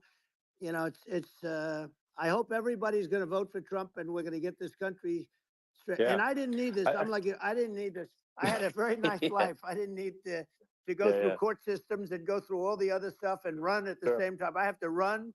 I have to go through fake trials with, in some cases, corrupt judges, totally corrupt judges. I didn't need it. I had a nice life. I have great locations. I have beautiful oceans that I have places. But I felt it was important. And if I had to do it over again, you probably think I'm crazy for doing it, actually. But if I had to do it over again, I would have done it over again, because this is so much more important than me or my life. We're going to save this country. This country is going down. And these people are bad people that we're running against, and they're liars. They make statements. They do things that are so bad. They say they're going to make a strong border. They say they've been great on the border, and they've been the worst in history. They say they're going to stop crime. Like, the facts speak for themselves. It's so incredible. Speak for themselves. Like it's got to the point where people just don't even bother reporting crime in a lot of cities, right, because they know nothing is going to happen. That's what I hear anecdotally from people all the time. So it's just my values. I'm just saying to people out there, like the things I think are important for the future is, like, we've got to have safe cities, we've got to have secure borders, we've got to have sensible spending, and we've got to have deregulation, and right, so we can have a prosperous future. And then we want to have some exciting sort of moonshot projects that people can get fired up about. And that's the future I'm looking for. And I'm pro environment, but I'm not against I'm not like, I don't think we should vilify the oil and gas industry, because they're keeping civilization going right now. And but I do think we want to move a reasonable speed towards a sustainable energy economy. Those are my values, and I think and so, I mean, that's why I'm supporting you for president. Well, I appreciate it. We're going to give incentive to companies to come into our country, not to leave our country. We're going to be giving tremendous incentives. We want companies to build here, not to build in other locations. And we want to create jobs. And again, it's about the American dream. You don't hear about the American dream anymore, Elon. You don't hear. You're the American dream in the truest sense, but you don't hear about the American dream anymore. And you're going to hear about it. People, they need that incentive to go out and do it. and they're going to love their lives. I mean, they're going to look forward to getting up in the morning and going to a job that they love, not a job that they can't stand, or not any job at all where they have no money, where they literally have no money, and then they end up with violence and lots of other problems. No, we're going to do some great things. And I learned a lot in the first. We had a great economy and all of that. We rebuilt the military. We did so much, but I also learned the best people. I learned the good people, the smart people, the dumb people, the people that can do things, the people, you learn. When I first came in, I tell people I was in Washington, D.C. only 17 times, according to the fake news media. I was in 17 times. I never stayed over. And you don't know people. You rely on other people to give you names, and then you realize the people you relied on weren't so good. Now, we had great people, but we also had some where I wouldn't have, used them had I known. Now I know everybody. And I think we're going to really turn things around fast. We have no choice. Otherwise, we're not going to have a country. And I really appreciate this. To me, it's been a lot of fun being with you. You're an amazing guy. You've done an incredible job and a great inspiration to people, a great inspiration. And I hope you keep going and just continue to do well. And we're going to have a big election coming up. And I think November 5th will be the most important day in the history of our country. I think that election will be the most important election. And I think it'll end up being maybe the most important day in the history of our country, because if we don't win, I just feel so sorry for everybody. No, I think we're at a fork in the road of destiny of civilization, and I think we need to take the right path, and I think you're the right path. So I think that's what it comes down to. Thank you very much, Elon. It's a great honor, and we'll do it again sometime. And it's been really fun, and I hope you got a lot of viewers. I hear you got a lot, but I hope you got a lot. I know you got a lot of them. So I appreciate it. I'll see you soon. All right, sounds good. Thank you. Thank you, Elon. Thank you very much. Bye.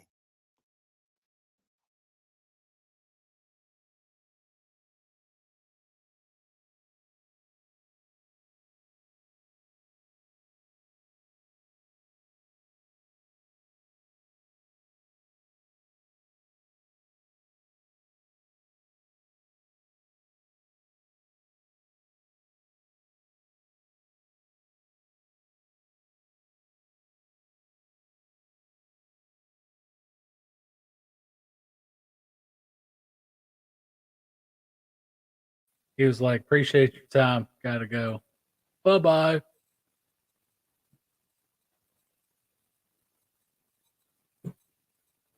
Three hours. Yeah. Correct. What's up, Fluid?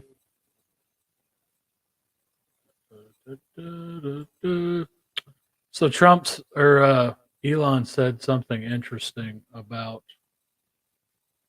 Kamala Harris's dad being a Marxist economist that I wanted to look up. So I looked it up, and he's right. If I can find the book that he wrote.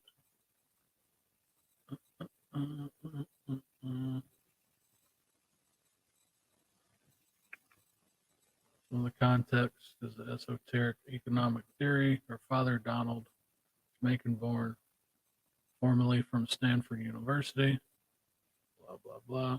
In his book, Capital Accumulation and Income Distribution, published in 1978.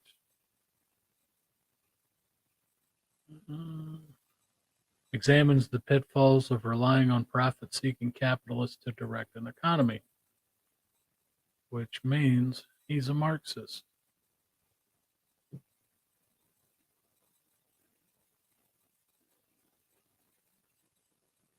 Those tunnels are going to expose the tunnels? Possibly.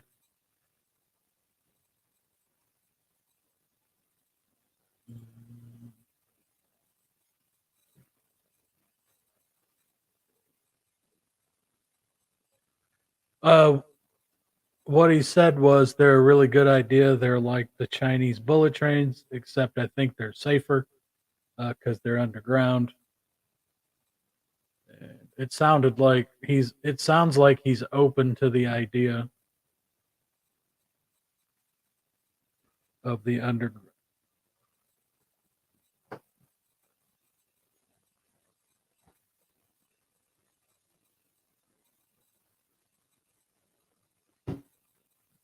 I do believe I'm going to end this. So I am going to.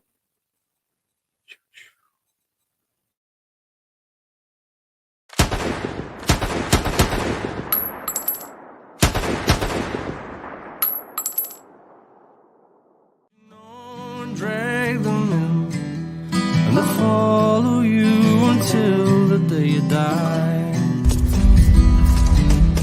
I tell myself I've done this before.